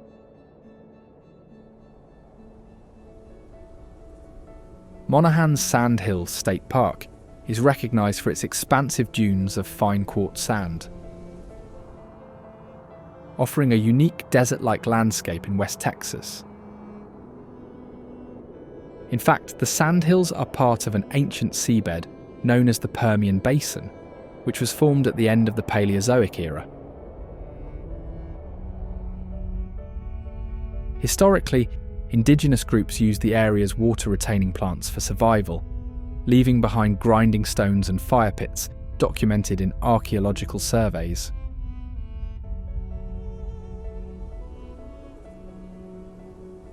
Early settlers attempted ranching, but struggled with shifting sands, evidenced by abandoned homestead remnants.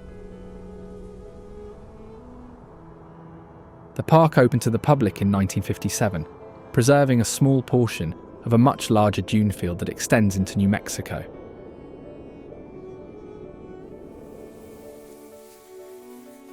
It became well known for its recreational activities, including sand surfing, sand sledding, and hiking across the ever-changing dune formations.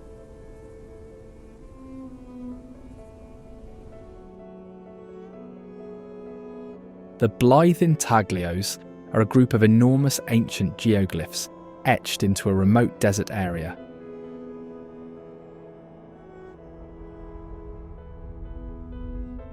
These ground drawings, created by scraping away the dark surface soil to reveal lighter soil underneath, depict human figures, animals, and geometric shapes.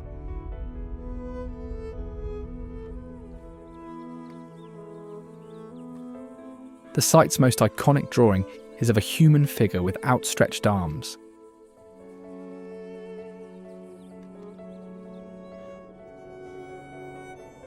The intaglios are believed to have been created by indigenous peoples, possibly the Mojave or Quechan tribes, between 450 and 2,000 years ago.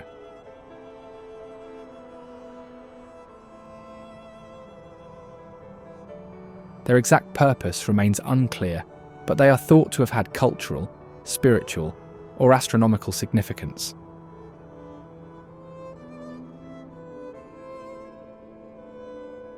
Despite their large sizes, the geoglyphs were largely unknown to the outside world until the 1930s, when they were spotted from the air.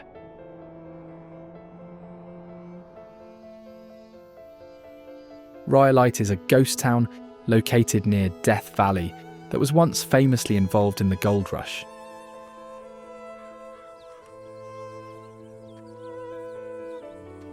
The town's name comes from the rhyolite rock found in the area, which contains gold deposits. Today, the town's well-preserved ruins include the remains of the Cook Bank building and the infamous Bottle House, which was constructed from over 50,000 beer and liquor bottles.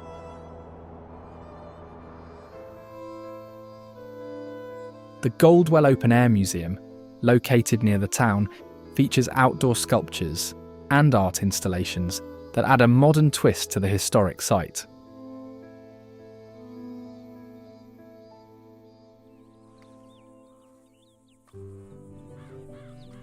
Anza Borrego Desert State Park is the largest state park in California, offering miles of hiking trails, scenic drives, and wildlife sightings.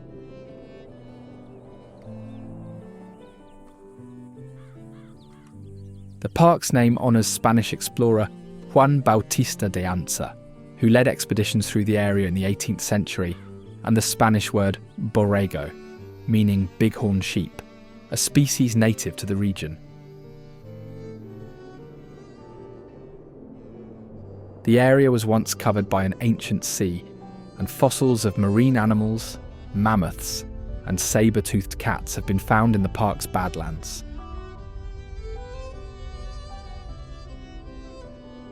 It is a designated international dark sky park, attracting stargazers who come for clear night skies and meteor showers.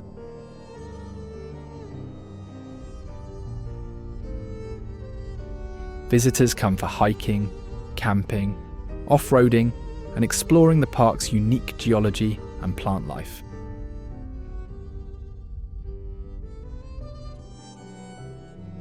Galeta Meadows is known for its large outdoor collection of metal sculptures scattered across the desert landscape near Borrego Springs, California.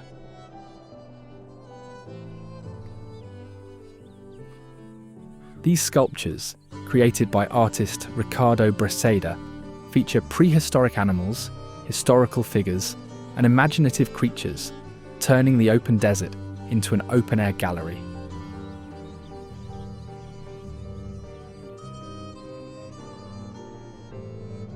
The sculptures are located on Galeta Meadows Estate, a privately owned area named by Dennis Avery, the philanthropist who commissioned the artwork. The project began when Avery wanted to bring art and interest to his property, so he invited Breceda, known for his metalwork, to create sculptures inspired by fossils found in the area and local history.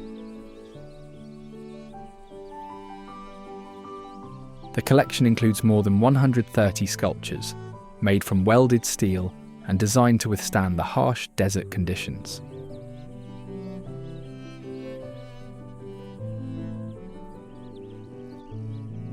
The most famous sculpture is the 350-foot-long sea serpent, which appears to dive in and out of the sand, with its head and tail rising above the desert floor.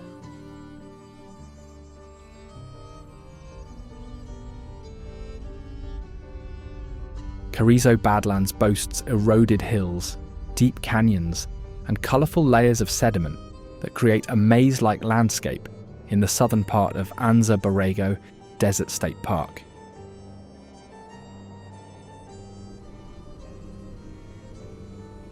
They are most renowned for their mud hills, which can change shape after heavy rains, creating new gullies and ridges almost overnight. During rare rainstorms, the Badlands can become a dangerous place, with flash floods filling the canyons and washes in minutes.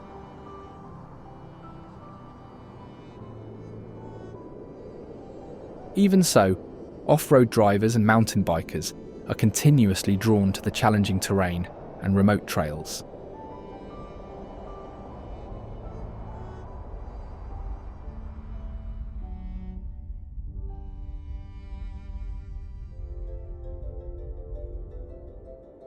The Virgin River Gorge is a deep canyon along Interstate 15, carved by the Virgin River.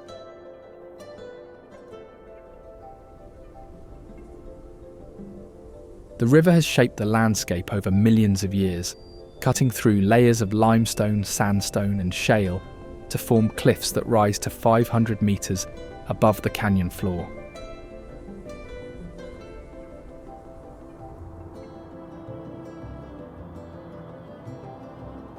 Fossils of ancient marine life have been found in some of the exposed rocks of the gorge, showing that the area was once covered by an inland sea.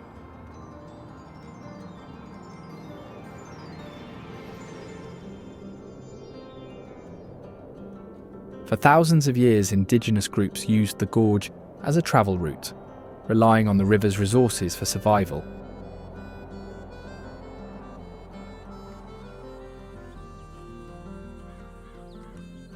However, the gorge can be dangerous as it is prone to flash floods, especially during heavy rain when water levels can rise rapidly and sweep through the canyon with little warning.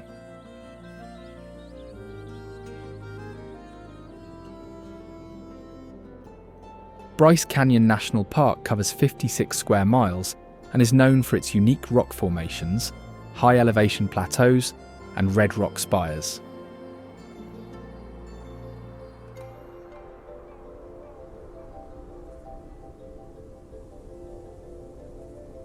Despite its name, Bryce Canyon is not a canyon, but a series of natural amphitheatres formed along the eastern edge of the Paunsaugunt Plateau.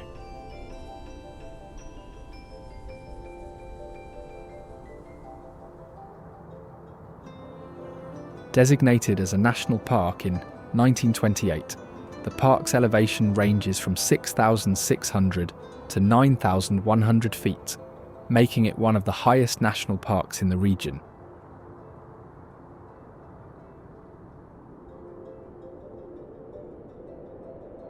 The area experiences over 200 freeze-thaw cycles per year, which cause water to seep into cracks, freeze and expand, gradually breaking apart the rock and shaping the landscape.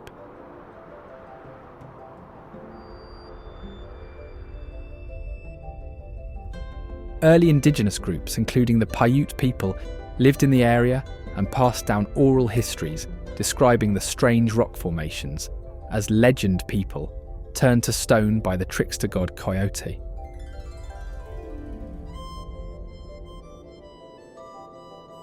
European settlers arrived in the mid-19th century, and the park was named after Ebenezer Bryce, a homesteader who built a road into the canyon for logging.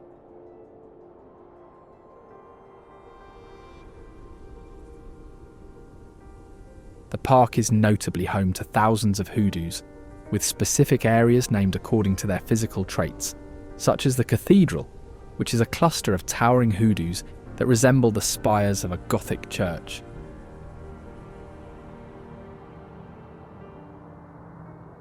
Then, there is the iconic Bryce Amphitheatre, the largest and most well-known amphitheatre in the park, stretching 12 miles wide and 800 feet deep.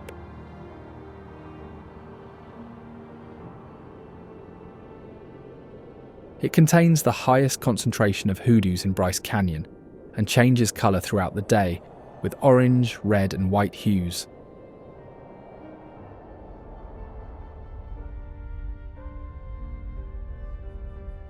Another one of the most recognisable hoodoos in the park is Thor's Hammer, which consists of a large, blocky caprock balanced on a thin rock pedestal.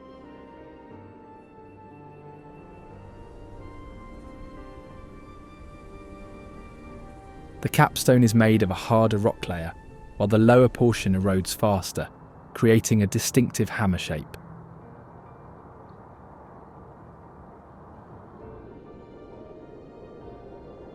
The San Juan Mountains are a rugged mountain range part of the larger Rocky Mountain system.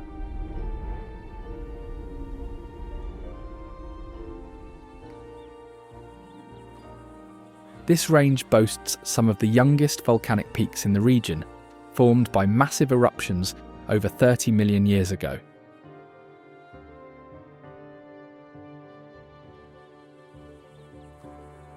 They are home to a multitude of natural landmarks and famous peaks, such as Columbine Lake and Red Mountain.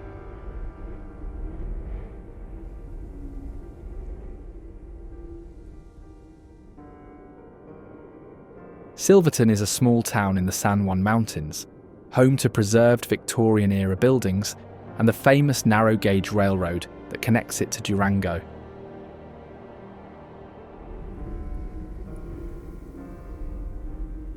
During the peak of its mining-dependent era, the arrival of the Denver and Rio Grande Railroad in 1882 made it easier to transport ore and brought even more people to the town.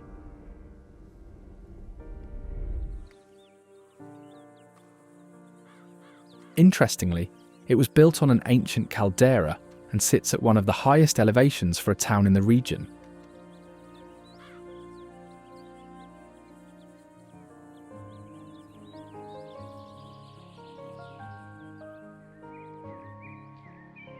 The Uncompahgre River is recognised for its role as a major tributary of the Gunnison River, flowing through scenic canyons, valleys and towns such as Ouray, Ridgway, Montrose and Delta.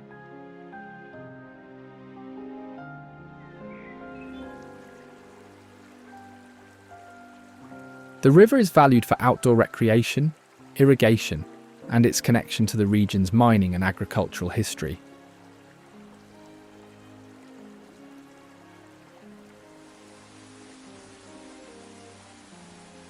In fact, the indigenous Ute people relied on the river for water, plants and wildlife, camping along its banks during winter.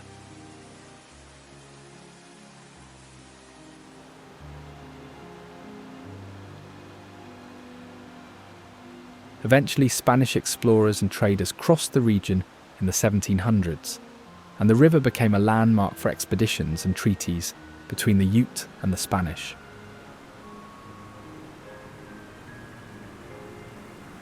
Today, its upper reaches are known for narrow canyons and remote paddling experiences, providing a unique challenge for rafters and kayakers.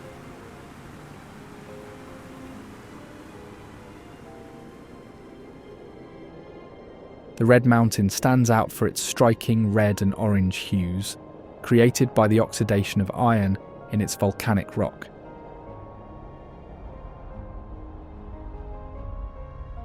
During the late 19th century, it was a hub of silver and gold mining activity, with numerous mines operating on its slopes.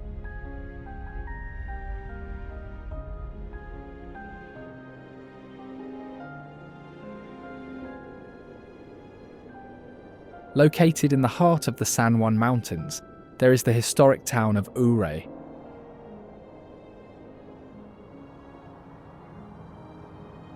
Since the town is surrounded by cliffs and peaks, it earned the nickname Switzerland of America.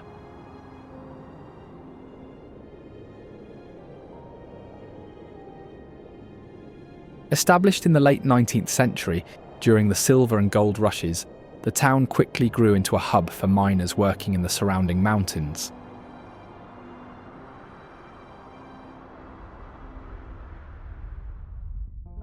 Additionally, the town serves as a gateway to the San Juan Mountains' famous backroads and trails.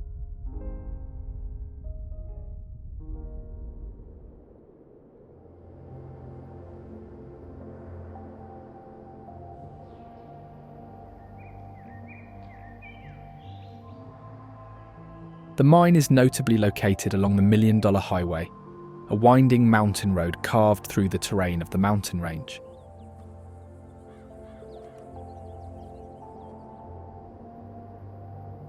It was initially constructed to connect mining towns and transport ore from some of the region's richest silver and gold mines.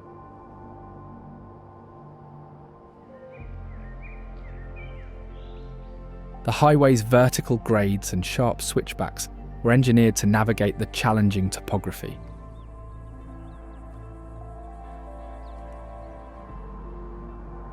Its name is said to stem from the road's cost of construction, or the value of the ore transported through the area.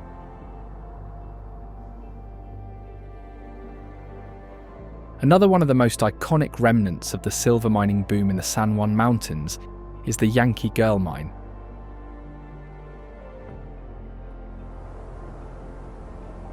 It was known for its exceptional productivity, with silver and other valuable minerals extracted from within.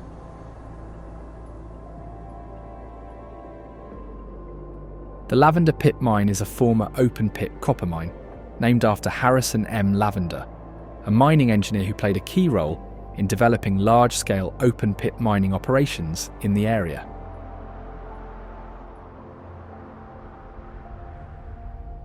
Before open-pit mining began in 1950, the site was home to underground mining operations dating back to the late 19th century. Advances in technology and increased demand for copper led to the transition from underground tunnels to large-scale surface extraction. The mine remained active until 1974, producing millions of tons of copper ore, along with byproducts such as gold and silver.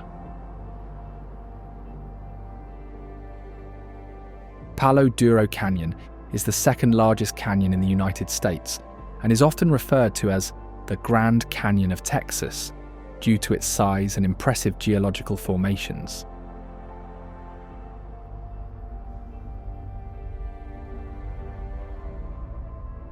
It is renowned for its multicolored rock layers, steep mesa walls, and hoodoos, which are unique rock formations created by erosion.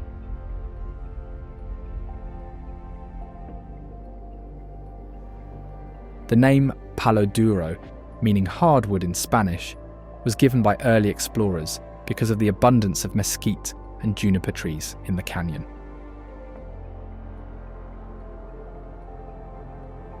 Historically, the park served as a seasonal home for Native Americans, who also made durable bows from the trees.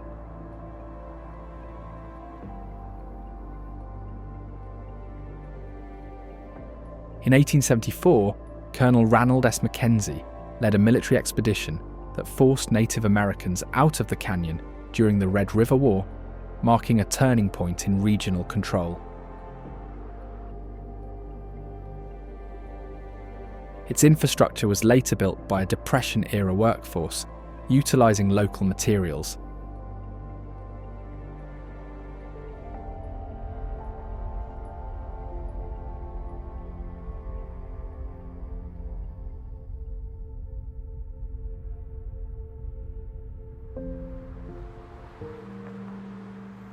Albuquerque is the largest city in New Mexico, serving as a cultural and economic hub. Founded in 1706 as a Spanish colonial outpost, the famous Route 66 runs straight through the city, with many retro diners and neon signs still standing as a tribute to the historic highway.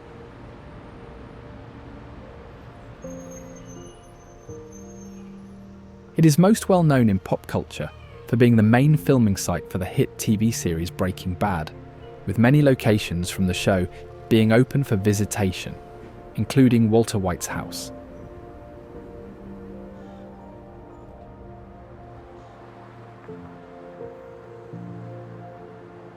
The city's population grew from 35,000 in 1940 to 564,000 in 2020. Expanding into the West Mesa's volcanic soils.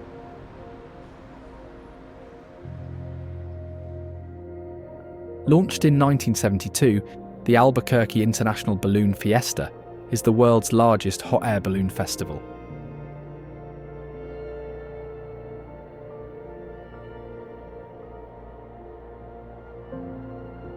Hosting over 500 hot air balloons each October, their pilots use the box launch maneuver, relying on layered wings to ascend and descend within a 365-acre launch field.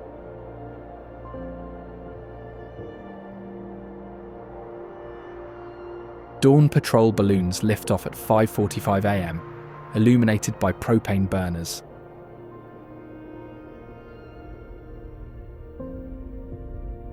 The Salton Sea is known as California's largest lake by surface area, famous for its highly saline water, unusual formation, and environmental decay. In the beginning, the lake was accidentally created in the early 1900s, when engineers tried to bring Colorado River water to the Imperial Valley for farming.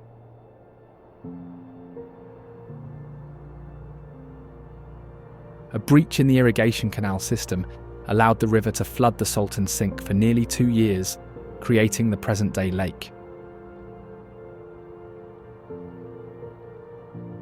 The area was once promoted as the Salton Riviera, with marinas, resorts, and thriving tourism in the mid-20th century.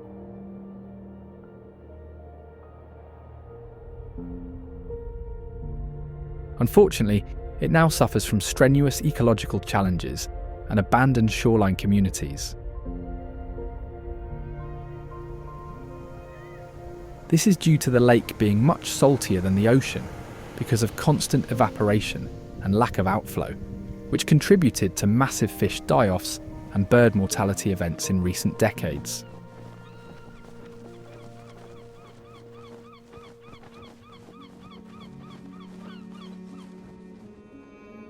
One of the lake's most infamous ghost towns is Bombay Beach, located on the eastern shore of the Salton Sea.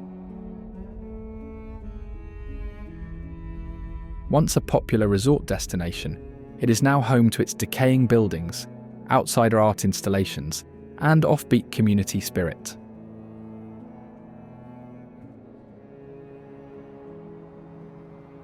Flooding from rising water levels in the 1970s, combined with increasing salinity and pollution, led to the collapse of the local economy.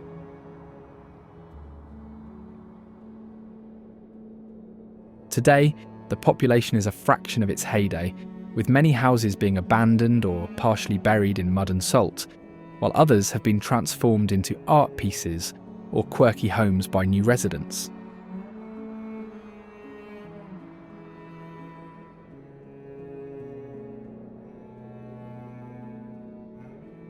Vermilion Cliffs National Monument is a vast remote area renowned for its dramatic red rock formations and slot canyons.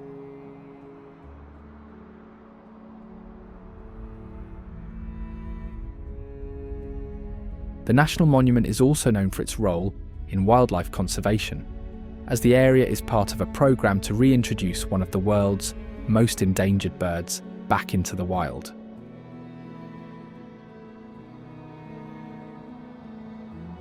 Rising dramatically along the Arizona-Utah border, the Vermilion Cliffs are a striking geological formation characterized by their steep, red-hued sandstone cliffs.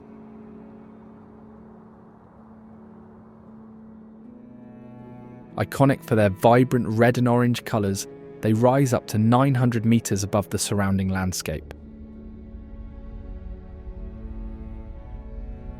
The Vermilion Cliffs are composed primarily of Navajo sandstone, which dates back to the Jurassic period, around 190 million years ago.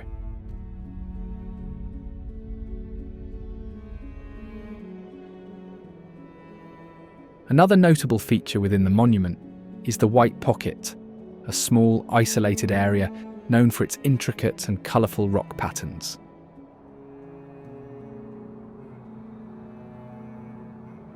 The White Pocket's swirling, cross-bedded sandstone formations are the result of ancient sand dunes that were compacted.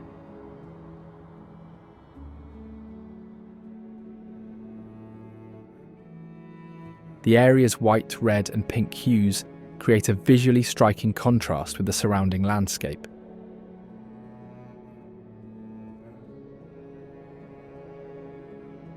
Visitors to the White Pocket must obtain permits, as the area is managed to minimise human impact and protect its fragile ecosystems.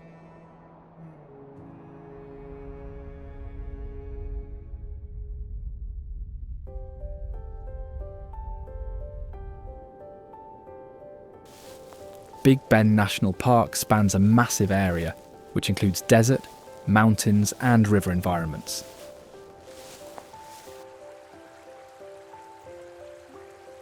The name Big Bend comes from the sharp curve in the Rio Grande, where the river takes a dramatic bend as it flows through the area.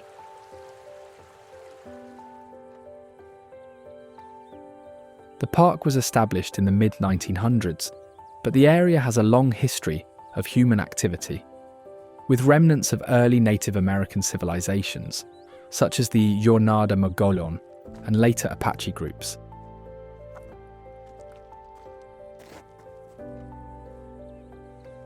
It is home to landmarks such as the Rio Grande and the northern portion of the Chihuahuan Desert.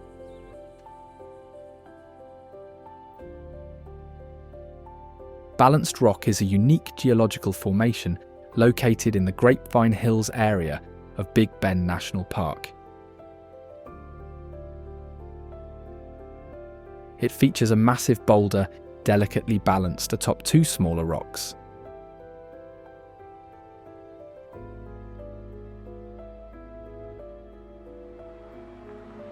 Founded in 1610, Santa Fe is the capital of New Mexico and one of the oldest cities in the United States.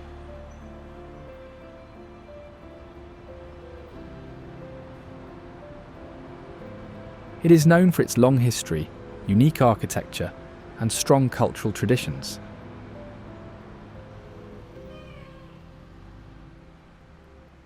In fact, the area has been home to indigenous communities for thousands of years, and their influence is still visible in the art, food, and traditions found there today.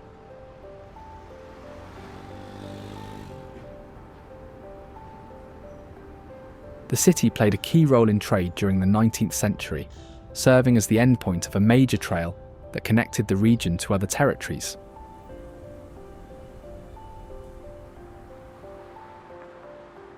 The New Mexico state capitol, also known as the Roundhouse, is notably the only circular capitol building in the US completed in 1966.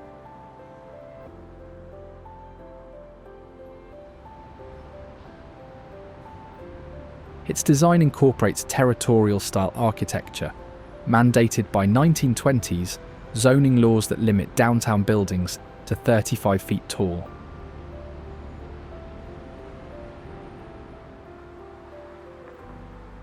The Cathedral Basilica of St. Francis of Assisi is a magnificent cathedral that features Romanesque Revival architecture and 75-foot bell towers.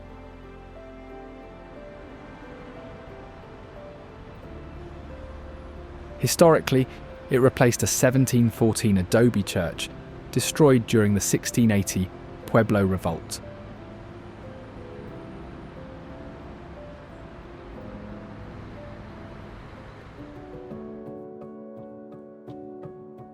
The Gold King Mine and Ghost Town is a historical site in Jerome, a former mining town.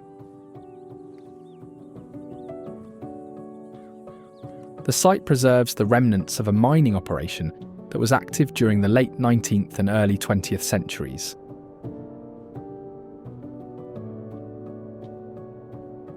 However, as mining declined in the mid-20th century, the town's population dwindled and it became a ghost town. The mine and surrounding ghost town feature a collection of original and reconstructed buildings, machinery, and equipment from the mining era.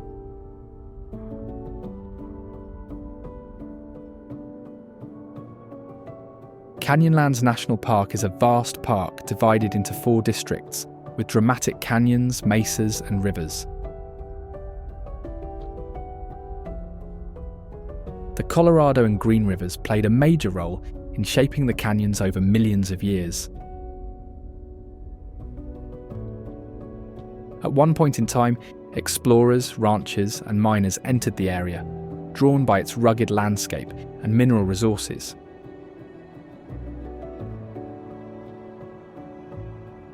Near the park, the Cane Creek potash mine has been in operation since the 1960s, extracting potassium chloride, a key ingredient in fertilizer.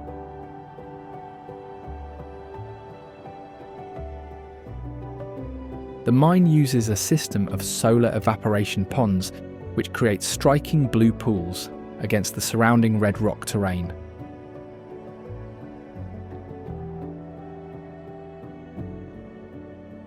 Water is pumped underground to dissolve potash deposits, then brought to the surface and left to evaporate, leaving behind crystallized potassium salts.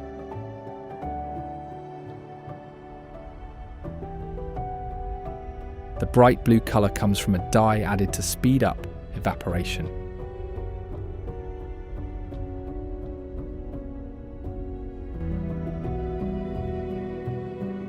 Dead Horse Point State Park sits on a 2,000-foot high mesa, offering wide views of the Colorado River below.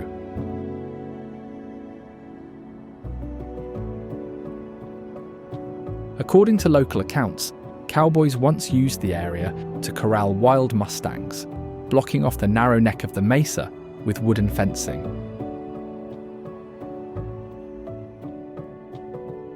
In fact, its name comes from a story that some horses were left behind and died of exposure, though there is no confirmed historical record of this event.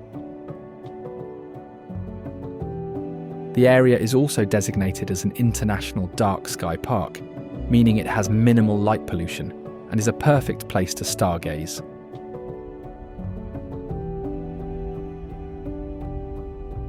The dramatic view from Dead Horse Point was used as the final scene in the 1991 movie Thelma and Louise, where the main characters drive off a cliff.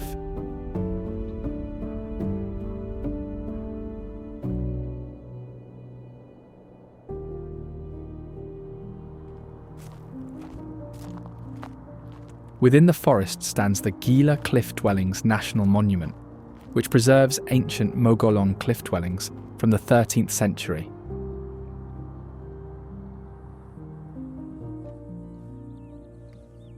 There were up to 40 rooms built inside 5 limestone caves by 1280, with the Mogollon people using local stone and mortar to construct the walls. Fort Davis is one of the best preserved frontier military posts from the 1800s. It was pivotal in protecting emigrants, mail coaches, and freight wagons travelling through the Trans-Pecos region along the San Antonio-El Paso Road during the Indian Wars.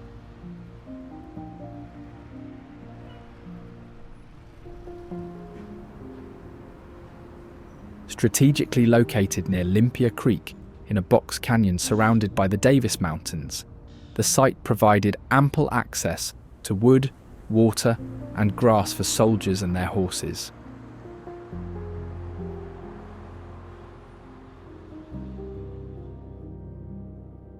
The Superstition Mountains are a rugged mountain range steeped in legend and folklore, most notably the story of the Lost Dutchman's gold mine.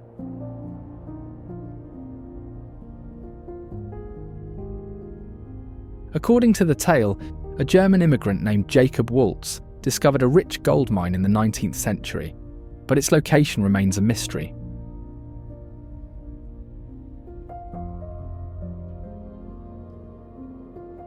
Numerous expeditions have searched for the mine, often resulting in danger or disappearance, giving the range their name.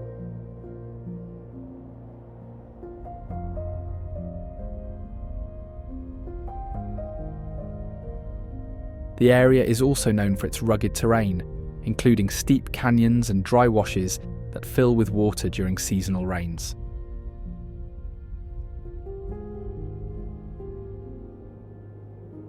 Today, the mountains are a popular destination for outdoor activities such as hiking, rock climbing, and camping.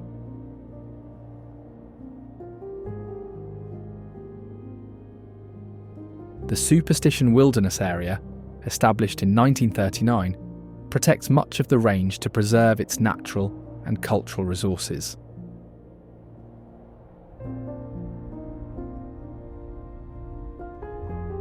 The Wave Cave is a shallow cave located in the Superstition Mountains, known for its wave-shaped rock formation that resembles a frozen sandstone wave.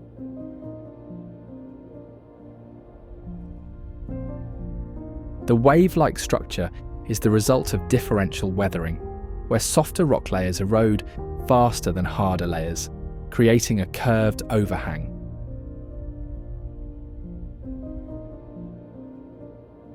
The cave itself is relatively small, measuring around 10 metres wide and a few metres deep, but its unique shape makes it a well-known geological feature.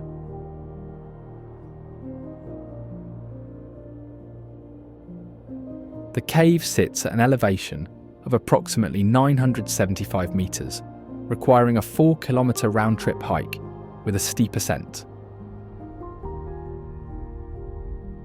The final approach involves loose rock and uneven terrain, making the climb challenging but accessible.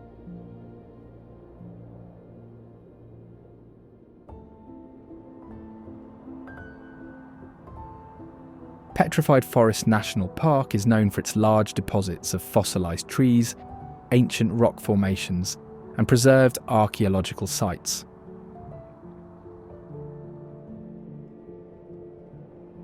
Covering an area of 380 square kilometres, the park contains some of the best preserved Triassic-era fossils, which are over 200 million years old.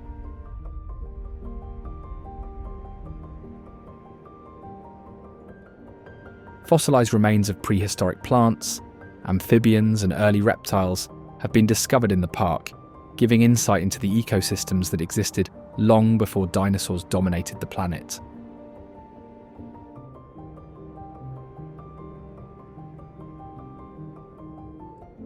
Archaeological evidence also shows that indigenous groups lived in the area for thousands of years, leaving behind petroglyphs, pottery, and tools.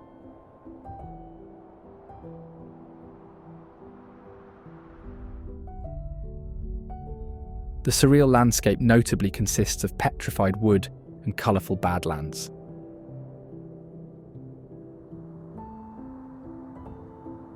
The Painted Desert is a section of the park known for its layered rock formations in shades of red, orange, pink and purple.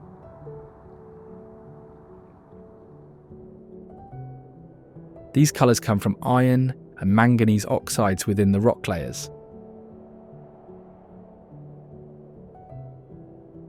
The desert stretches for over 370 kilometres, with eroded cliffs, mesas, and badlands shaped by wind and water.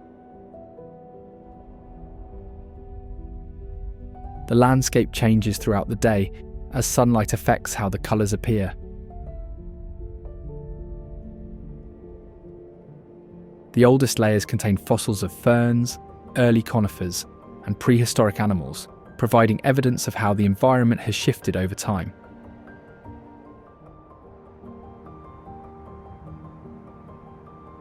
Blue Mesa Badlands is characterised by its hills and valleys that are coloured in shades of blue, purple, grey, and pink.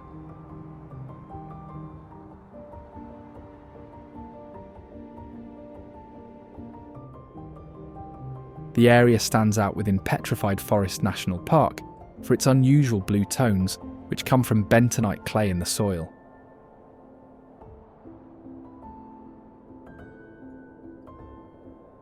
Its surface also has a noticeable, cracked, crepe paper-like texture, and the soft clay can be crumbled by hand.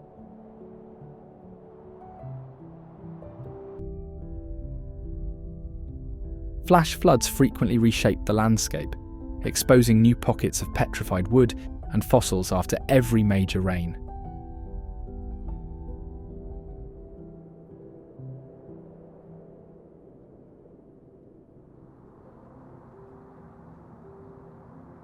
In fact, the park contains one of the largest concentrations of petrified wood in the world.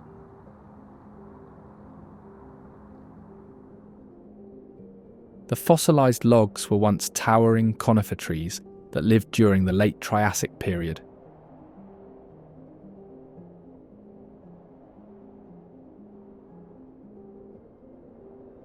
Volcanic ash and mineral-rich groundwater replaced the organic material with quartz, iron and manganese, turning the wood into stone over time.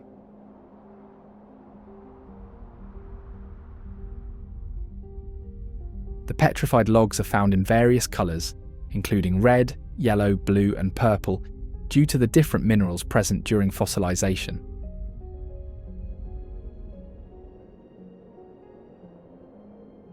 Some logs measure up to 30 metres long, preserving growth rings, bark textures, and even internal structures.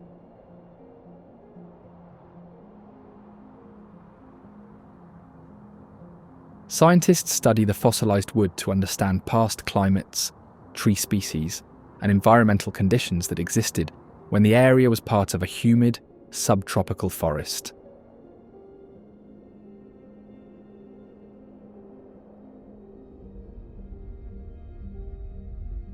Capulin Volcano National Monument centres on a well-preserved symmetrical cinder cone volcano. The volcano formed approximately 58,000 years ago during the Retton-Clayton volcanic field's final eruptive phase. Designated as a national monument in 1916, the site's arid grassland supports juniper and peon pine. Early 20th century homesteaders grazed sheep here until the area's federal protection.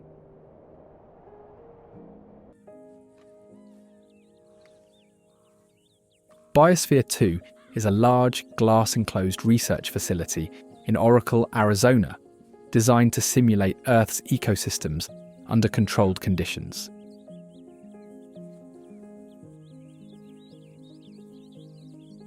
It is recognised for its ambitious attempt to create a self-sustaining environment, containing miniaturised versions of ecosystems, such as rainforests, grasslands, deserts and more.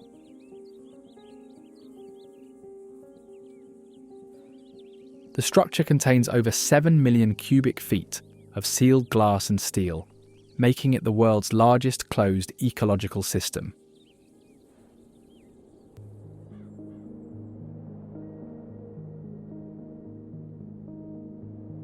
Lincoln National Forest covers 1.1 million acres across 3 mountain ranges: Sacramento, Guadalupe, and Capitan.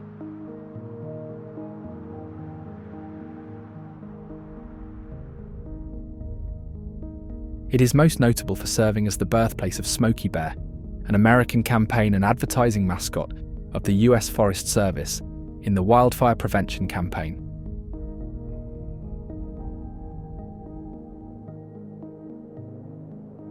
Logging began here in the 1890s to supply railroad ties, leaving remnants of narrow-gauge rail lines and sawmill sites.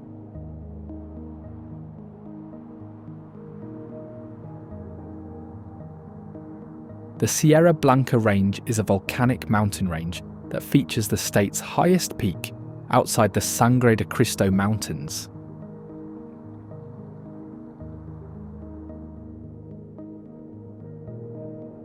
The peak's summit is composed of andesite and rhyolite, including a lava cap from its final eruption.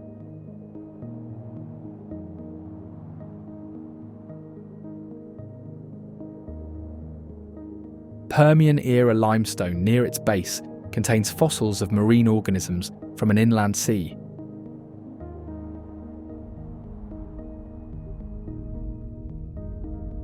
Its resident ski resort Ski Apache has been operating since 1961 and uses reclaimed wastewater for snowmaking.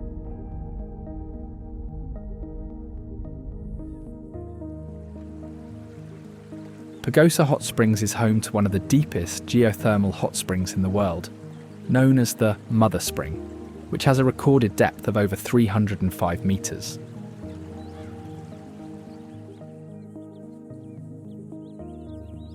This geothermal aquifer feeds mineral-rich soaking pools historically used by indigenous people for healing and ceremonies, with the name Pagosa deriving from a Native American term meaning healing waters.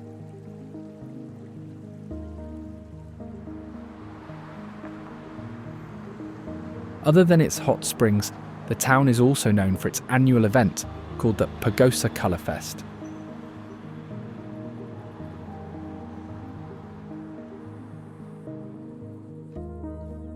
Sedona is a region characterized by sandstone formations, including cliffs, buttes, and canyons. The red rocks of Sedona are part of the Colorado Plateau, a vast geological region that spans several states.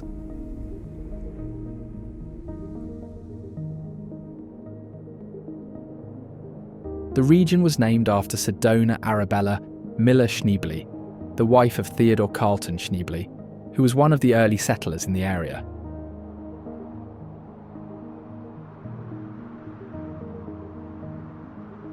She was known for her hospitality and community involvement, and the name suggestion came from Schneebly's brother, since it was a unique name that would be easy to remember.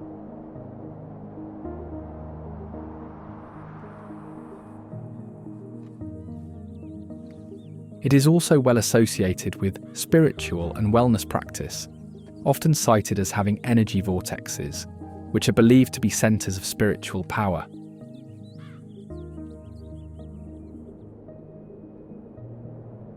This has made Sedona a destination for those interested in meditation, yoga, and alternative healing practices.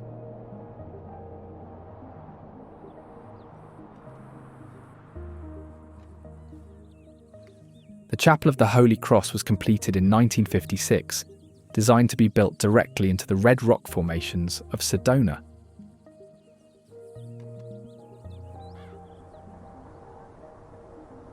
The structure is anchored into a cliffside, and its most distinctive feature is the 40-metre-high cross, which is integrated into the front facade and serves as the primary support for the building.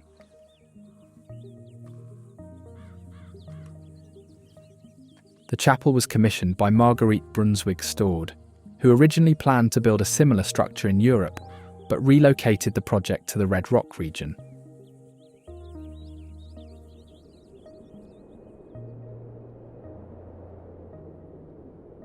The design was influenced by modernist architecture, incorporating simple geometric forms and large glass windows to allow natural light inside.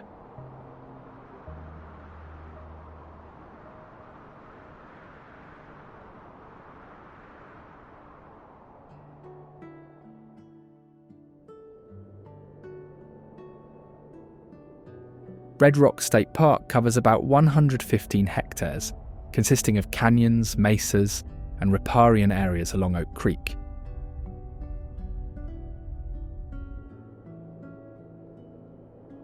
The area was originally used for ranching and farming, with homesteaders relying on the creek as a water source for crops and livestock.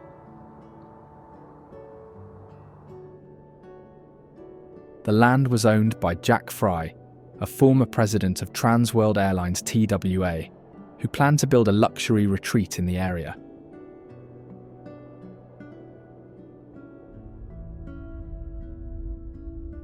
It was later designated as a protected area to preserve the local ecosystem.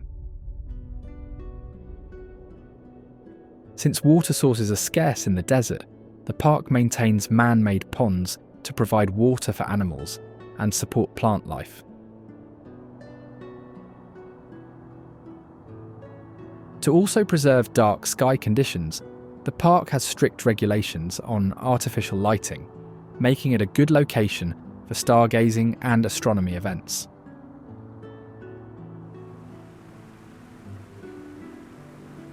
Oak Creek is a perennial stream flowing through Oak Creek Canyon in northern Arizona, between Flagstaff and Sedona.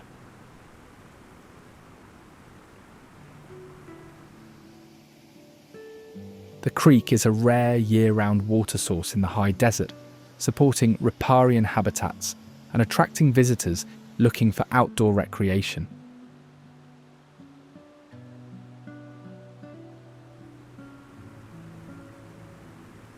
It is known for its clear water, dramatic red rock scenery, and as a destination for swimming, fishing, hiking, and camping.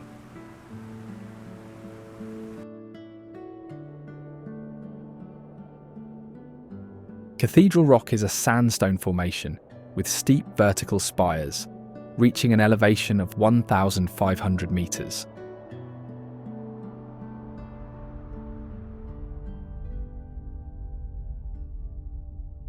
It is one of the most recognised rock formations in the region, primarily composed of Schneebly Hill sandstone, which formed from ancient sand dunes compacted into rock layers.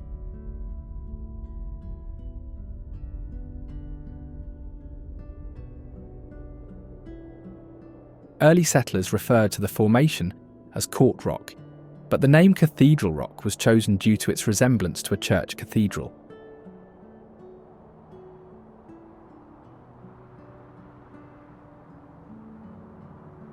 Unlike traditional hiking trails, reaching the saddle of Cathedral Rock requires sections of hands and feet climbing, making it more of a rock scramble than a simple walk.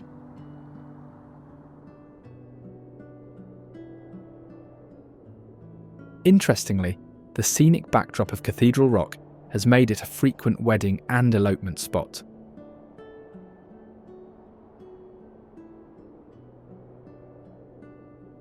Visitors also often leave behind stacked rock formations, also known as cairns, near the base of Cathedral Rock, as part of a personal ritual or spiritual practice.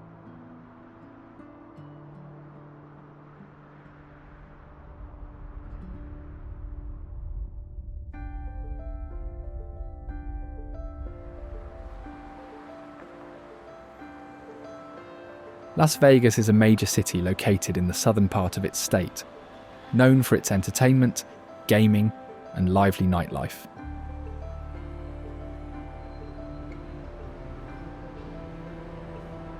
Established in 1905, the city began as a small railroad town and grew rapidly with the construction of the Hoover Dam in the 1930s.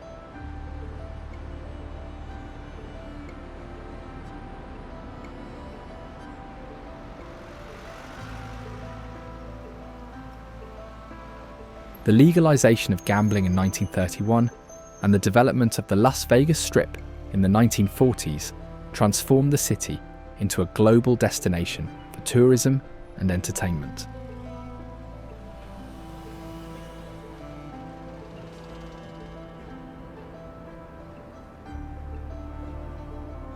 Las Vegas is often referred to as the entertainment capital of the world, offering a wide range of attractions including casinos, shows, concerts and sporting events.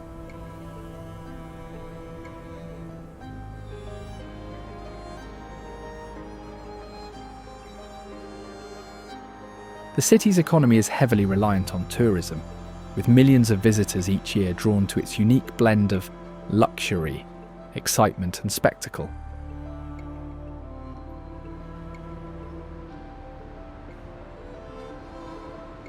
Las Vegas is also a hub for conventions and business events, with one of the largest convention centers in the world.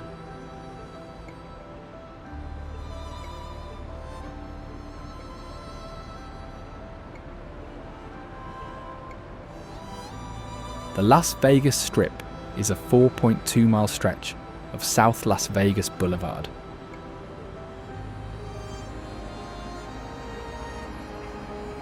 Known for its concentration of resorts, casinos, and entertainment venues.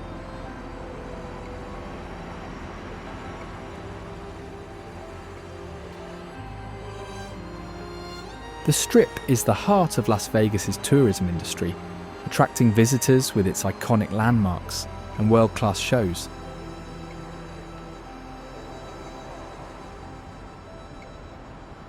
In fact, it attracts more than 42 million visitors each year, making it one of the most popular tourist destinations globally.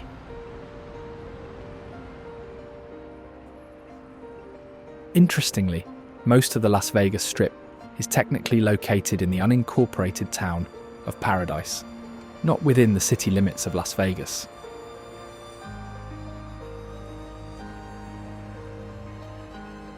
This is due to historical zoning and tax reasons.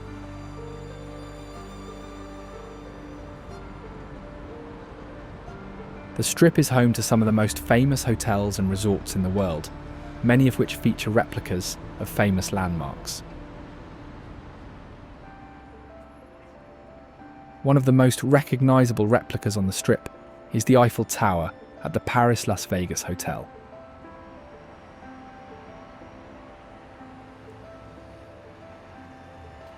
The tower stands at about half the height of the original in Paris, and the hotel has a French-themed interior design.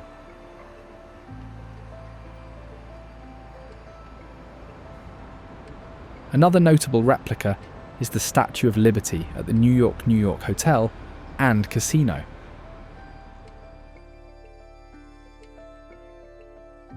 The statue is roughly 1/3 the size of the original, and is part of a larger complex that includes replicas of other New York City landmarks, such as the Brooklyn Bridge and the Empire State Building.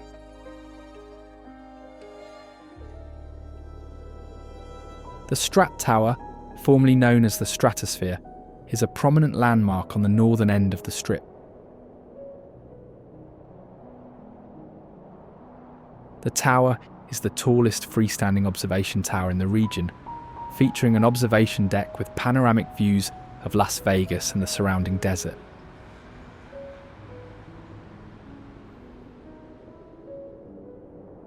It also includes thrill rides at its summit, such as the Big Shot, which launches riders 160 feet into the air, and the Sky Jump, a controlled descent from the tower's height.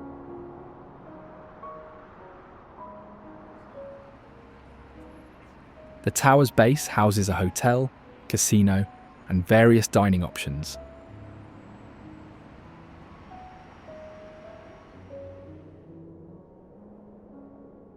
Canyon de Chelly National Monument is a significant historical and cultural site, known for its deep Navajo history and ancient cliff dwellings.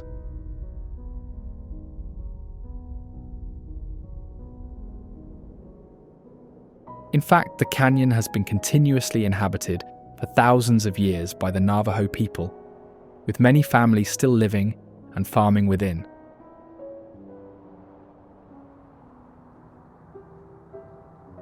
The monument is jointly managed by the National Park Service and the Navajo Nation, ensuring the preservation of both the natural and cultural resources.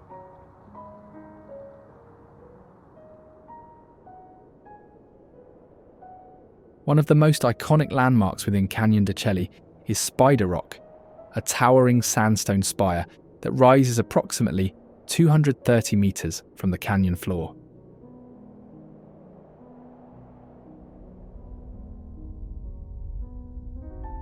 According to Navajo tradition, Spider Rock is the home of Spider Woman, an important figure in Navajo mythology who taught the people weaving and other skills.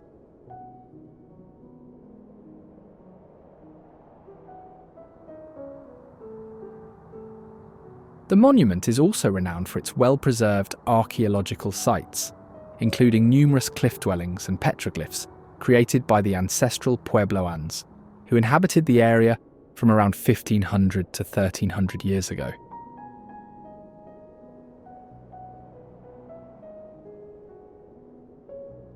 These ancient structures, built into the canyon walls, provide valuable insights into the lives and culture of the people who lived there.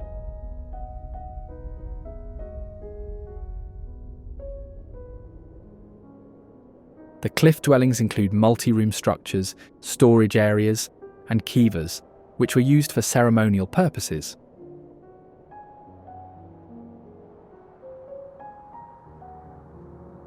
Just east of Albuquerque is the Sandia Mountains, composed of 1.4 billion-year-old granite, overlain by 300 million-year-old limestone. Its name is the Spanish word for watermelon, possibly referencing their pinkish hue at sunset. Temperatures at the summit average 30 degrees Fahrenheit cooler than Albuquerque's base, creating microclimates within 10 horizontal miles.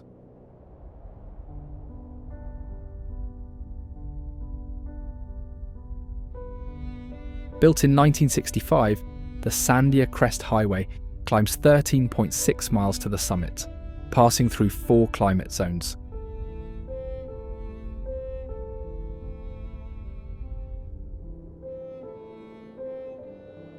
Interestingly, geologists have identified 25,000-year-old glacial striations near the crest, which serve as proof of Pleistocene ice patches that are usually rare this far south.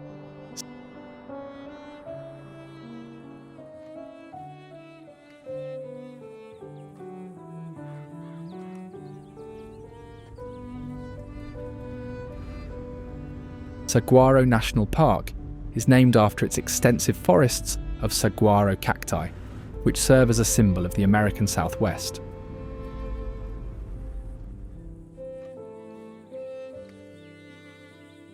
The park is divided into 2 districts, each covering approximately 37,000 hectares, and is located in a region characterized by hot, arid conditions.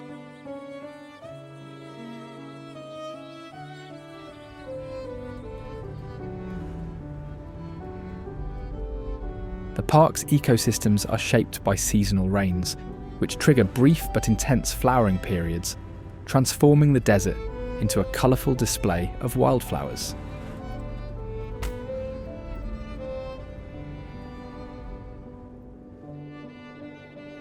Despite the harsh environment, the saguaro and other plants have adapted to store water and survive prolonged droughts. The park also serves as a research site for studying desert ecology and the impacts of climate change on arid regions.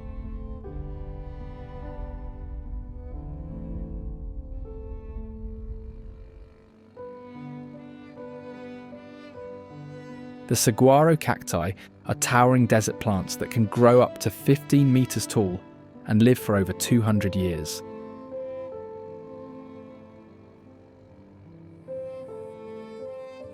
These cacti are slow-growing, taking around 75 years to develop their first arm, and play a crucial role in the desert ecosystem by providing shelter and food for wildlife.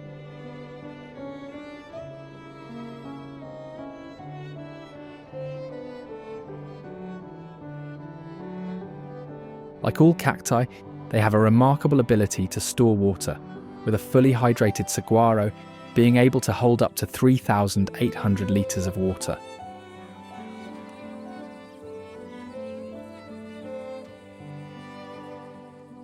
The saguaro has significant cultural importance to the indigenous Tohono O'odham people, who have lived in the region for thousands of years.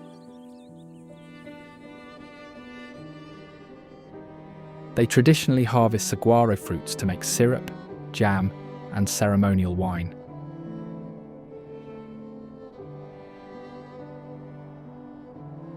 As a way to preserve their populations and the ecosystems they support, they are also protected by law, making it illegal to harm or remove them from their natural habitat without a permit.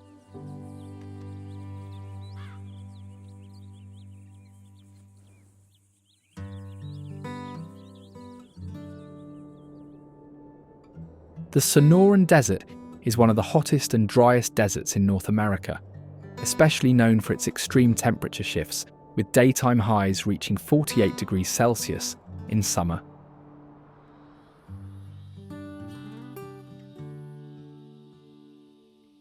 Rainfall is limited, but seasonal monsoons provide temporary water sources that sustain plant and animal life. Indigenous groups have lived in the Sonoran Desert for thousands of years, using desert plants for food, medicine, and tools.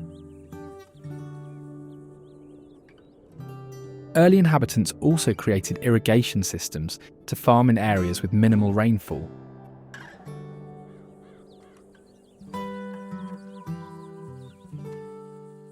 The desert is home to a variety of wildlife adapted to harsh conditions, such as developing ways to conserve water and stay cool.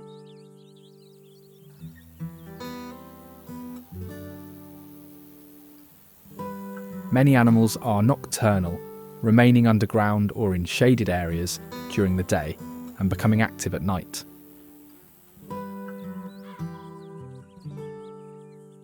One of the park's most common wildlife is the pronghorn antelope, which is one of the fastest land animals in North America.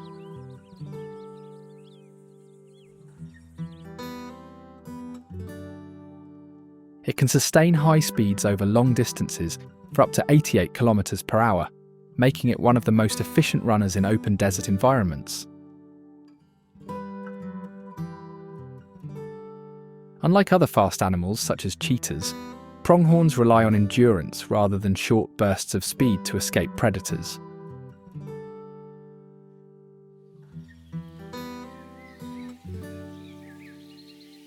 Additionally, they have large eyes capable of detecting movement from several kilometers away, allowing them to spot predators before they get too close.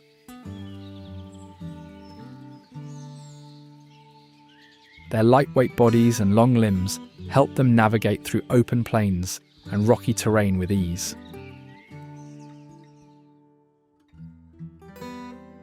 Unlike some other desert animals, they do not need to drink water frequently, as they get most of their moisture from the plants they eat, since their specialized stomachs allow them to digest tough vegetation.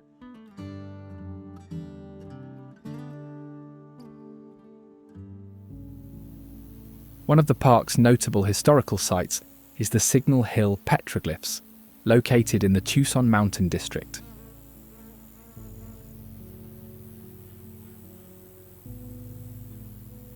This area contains over 200 ancient petroglyphs carved into the rocks by the Hohokam people, who inhabited the region between the years 450 and 1450.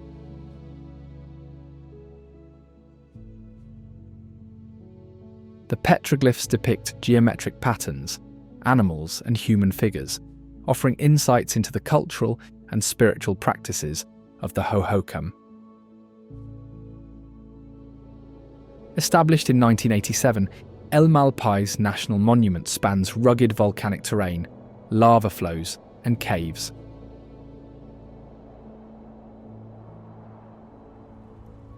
The name translates to the Badlands, referencing its jagged basalt flows. The lava tubes are underground tunnels formed by molten rock draining from cooled surfaces, which include over 20 caves.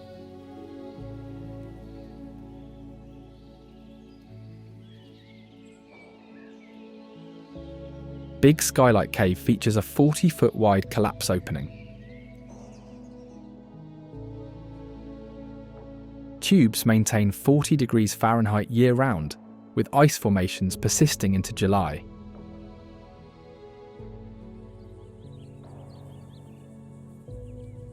Gallia Overlook offers views of the Zuni Mountains and lava fields as it lies along the Continental Divide Trail.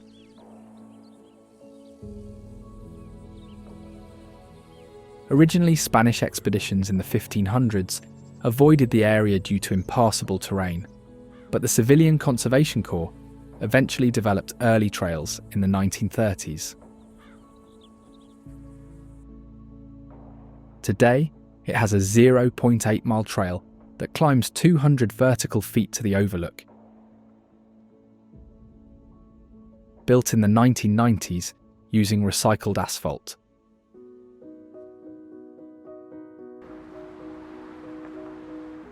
Tucson is a city surrounded by mountain ranges, including the Santa Catalina Mountains to the north and the Tucson Mountains to the west.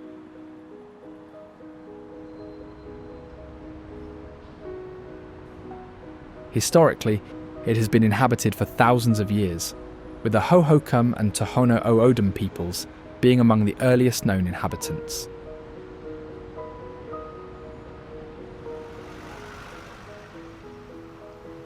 The Spanish established a presidio, or fort, in 1775, which became the foundation for the modern city.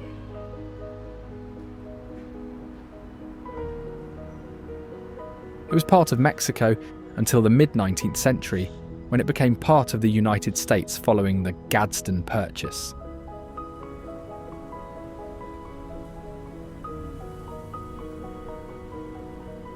The city is home to a handful of cultural landmarks, such as the Mission San Xavier del Bac.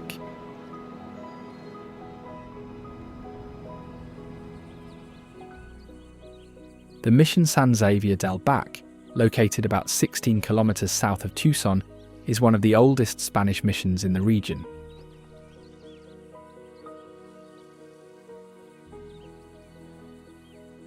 It was originally founded in the 17th century, but the current church structure was built between 1783 and 1797, using limestone, adobe, and brick. The mission was named after Francis Xavier, a 16th century missionary, and was established to convert indigenous groups to Christianity.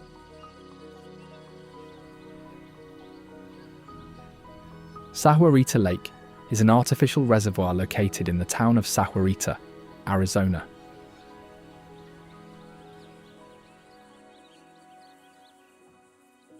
The lake is a managed body of water with aeration systems installed to maintain ecological balance and water quality, while also being consistently restocked with fish.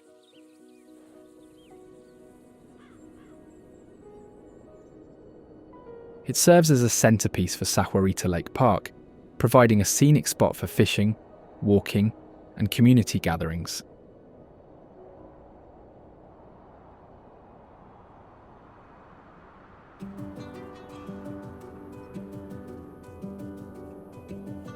Designated in 2005, Archie Slepar Wilderness covers the Badlands in the San Juan Basin, featuring rock formations, hoodoos, and fossils.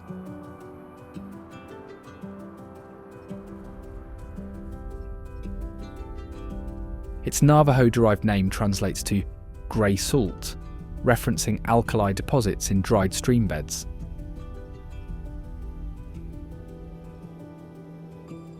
The area's fruitland and Kirtland shale layers date to 75 million years ago, preserving late Cretaceous fossils like Pachyrhinosaurus bones and petrified cypress logs.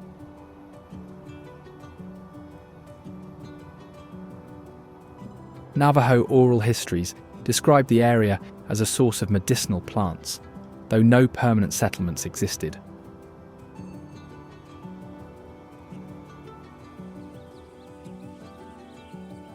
Bandelier National Monument is an area of volcanic tuff cliffs consisting of soft rock that allowed ancestral Puebloans to carve over 1,000 dwellings into them between the 12th and 16th centuries.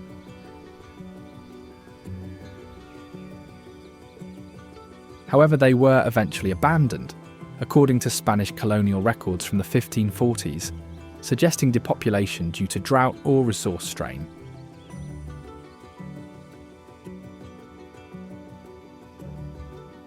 Today, the National Park Service collaborates with nearby pueblos to manage cultural resources, restricting access during ceremonies and protecting its cultural remnants.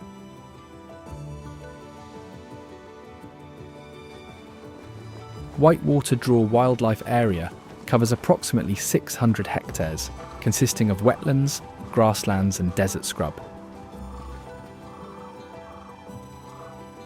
Water levels fluctuate throughout the year, so its seasonal floodplains and marshes attract a variety of migratory birds, such as the sandhill crane.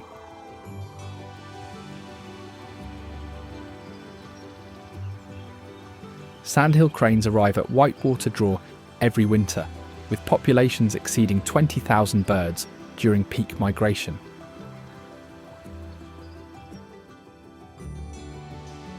These cranes are large wading birds, standing over 1.2 metres tall, with wingspans reaching over 2 metres.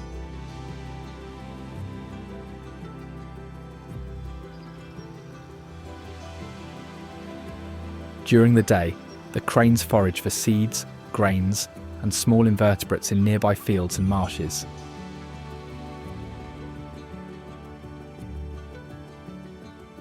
At night, they return to the shallow waters of Whitewater Draw, where they stand in groups to avoid predators.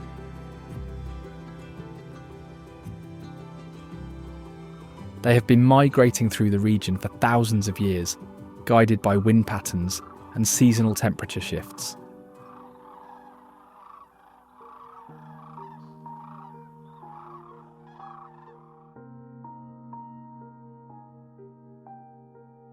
Chaco Culture National Historical Park encompasses an area of arid canyonland centered on the ruins of 12 major ancestral Puebloan structures built between the years 850 to 1150. Pueblo Bonito, the largest great house, contained over 600 rooms and stood 4 to 5 stories tall, aligned to solar and lunar cycles. Its walls used 50 million sandstone blocks, with pine beams hauled from the Chusca Mountains, 50 miles away.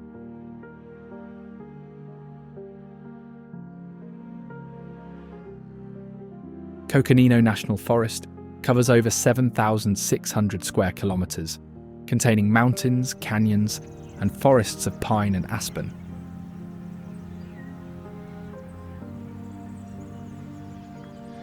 In fact, it is home to ponderosa pine forests, one of the largest continuous stretches of ponderosa pines in the world. These trees are adapted to wildfires, with thick bark that protects them from burning. Periodic fires help clear underbrush, allowing the forest to regenerate.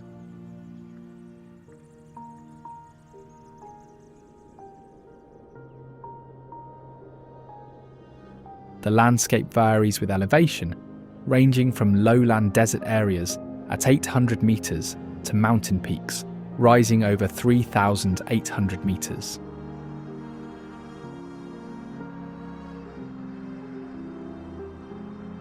The area was originally inhabited by indigenous groups, but in the late 19th century, ranchers, loggers, and railroad builders moved into the region to use its natural resources for timber, grazing, and mining.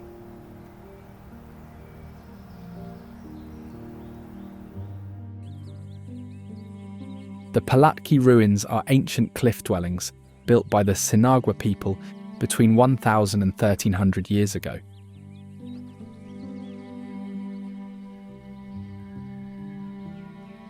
They are located within the red rock cliffs of Coconino National Forest, surrounded by petroglyphs and pictographs that provide evidence of long-term human activity.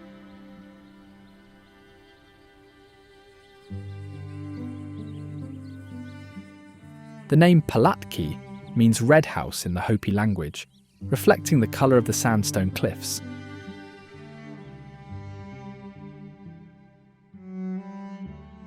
The dwellings were constructed using mud mortar and local rock, with multiple rooms built into the cliffs for shelter, storage, and community gatherings.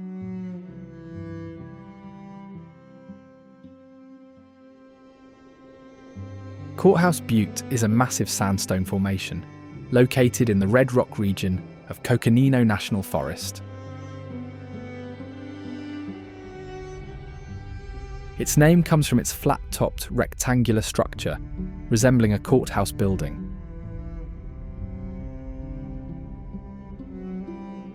The butte was shaped by wind, rain and ice, which gradually carved out its vertical walls and jagged edges.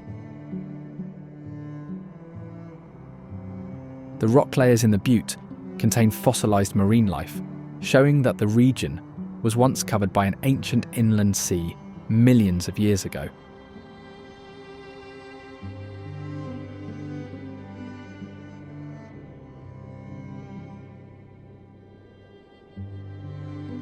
The Courthouse Butte waterfall is a seasonal waterfall that appears on the rock face after heavy rain or snowmelt. It forms when water flows over the sandstone cliffs of Courthouse Butte, cascading down into the rocky terrain below. The waterfall is not a permanent feature, as the dry desert climate means that water is only present for a few hours to a few days after storms. Phoenix is located in a desert valley, surrounded by mountains and arid landscapes.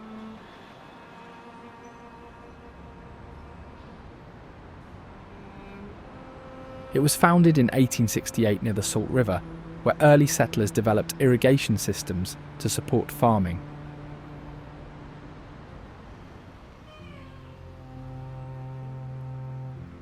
The region had previously been home to the Hohokam civilization, which built extensive canal networks over 1,500 years ago to redirect water for agriculture.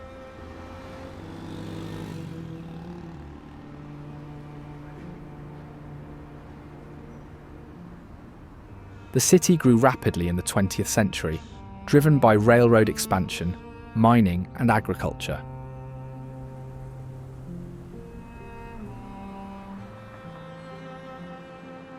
The arrival of air conditioning in the 1930s and 1940s made year-round living in the desert more practical, leading to population growth and infrastructure development.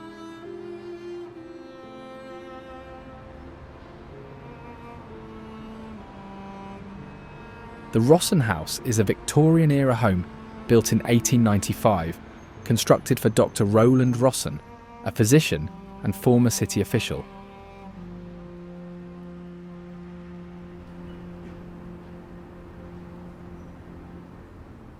The house represents the Queen Anne architectural style, which was popular in the late 19th century and was one of the first homes in the area to have modern amenities for its time, including electric lighting, indoor plumbing, and a telephone.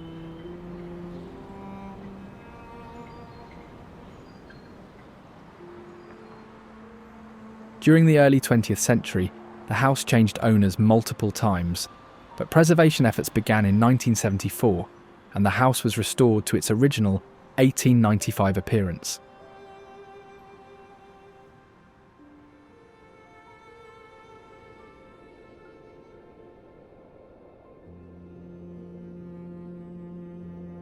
The Phoenix Mountains are a series of low mountain ranges and hills located within and around the city, rising from the surrounding desert landscape.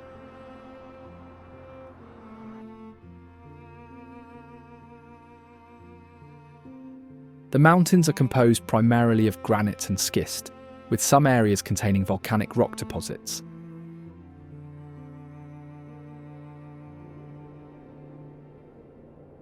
They offer accessible hiking trails and panoramic city views.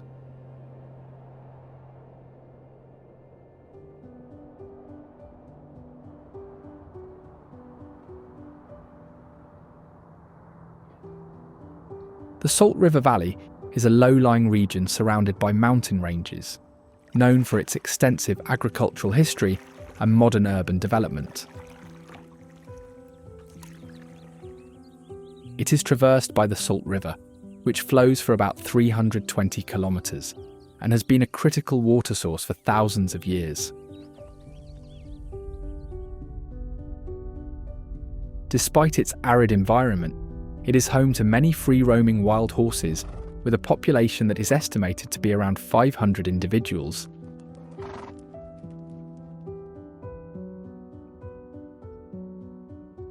The wild horses of the Salt River Valley are a notable population of free-roaming equines that have adapted to the arid environment of the region.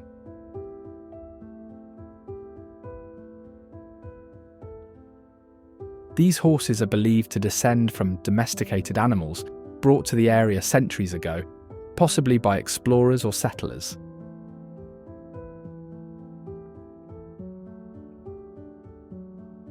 Over time, they became feral, having developed strong survival instincts that allow them to endure extreme temperatures, ranging from over 40 degrees Celsius in summer to near freezing in winter.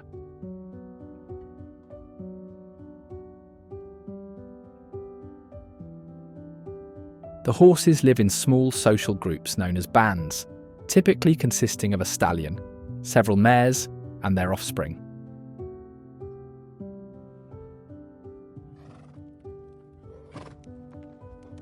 These bands maintain territories near water and grazing areas, often travelling up to 20 kilometres daily in search of food and resources.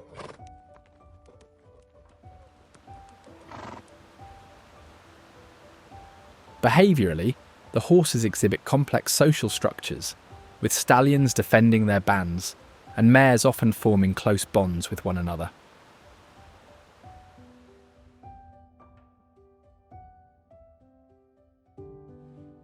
Young males, once mature, leave their natal bands to form bachelor groups or challenge other stallions for control of a band.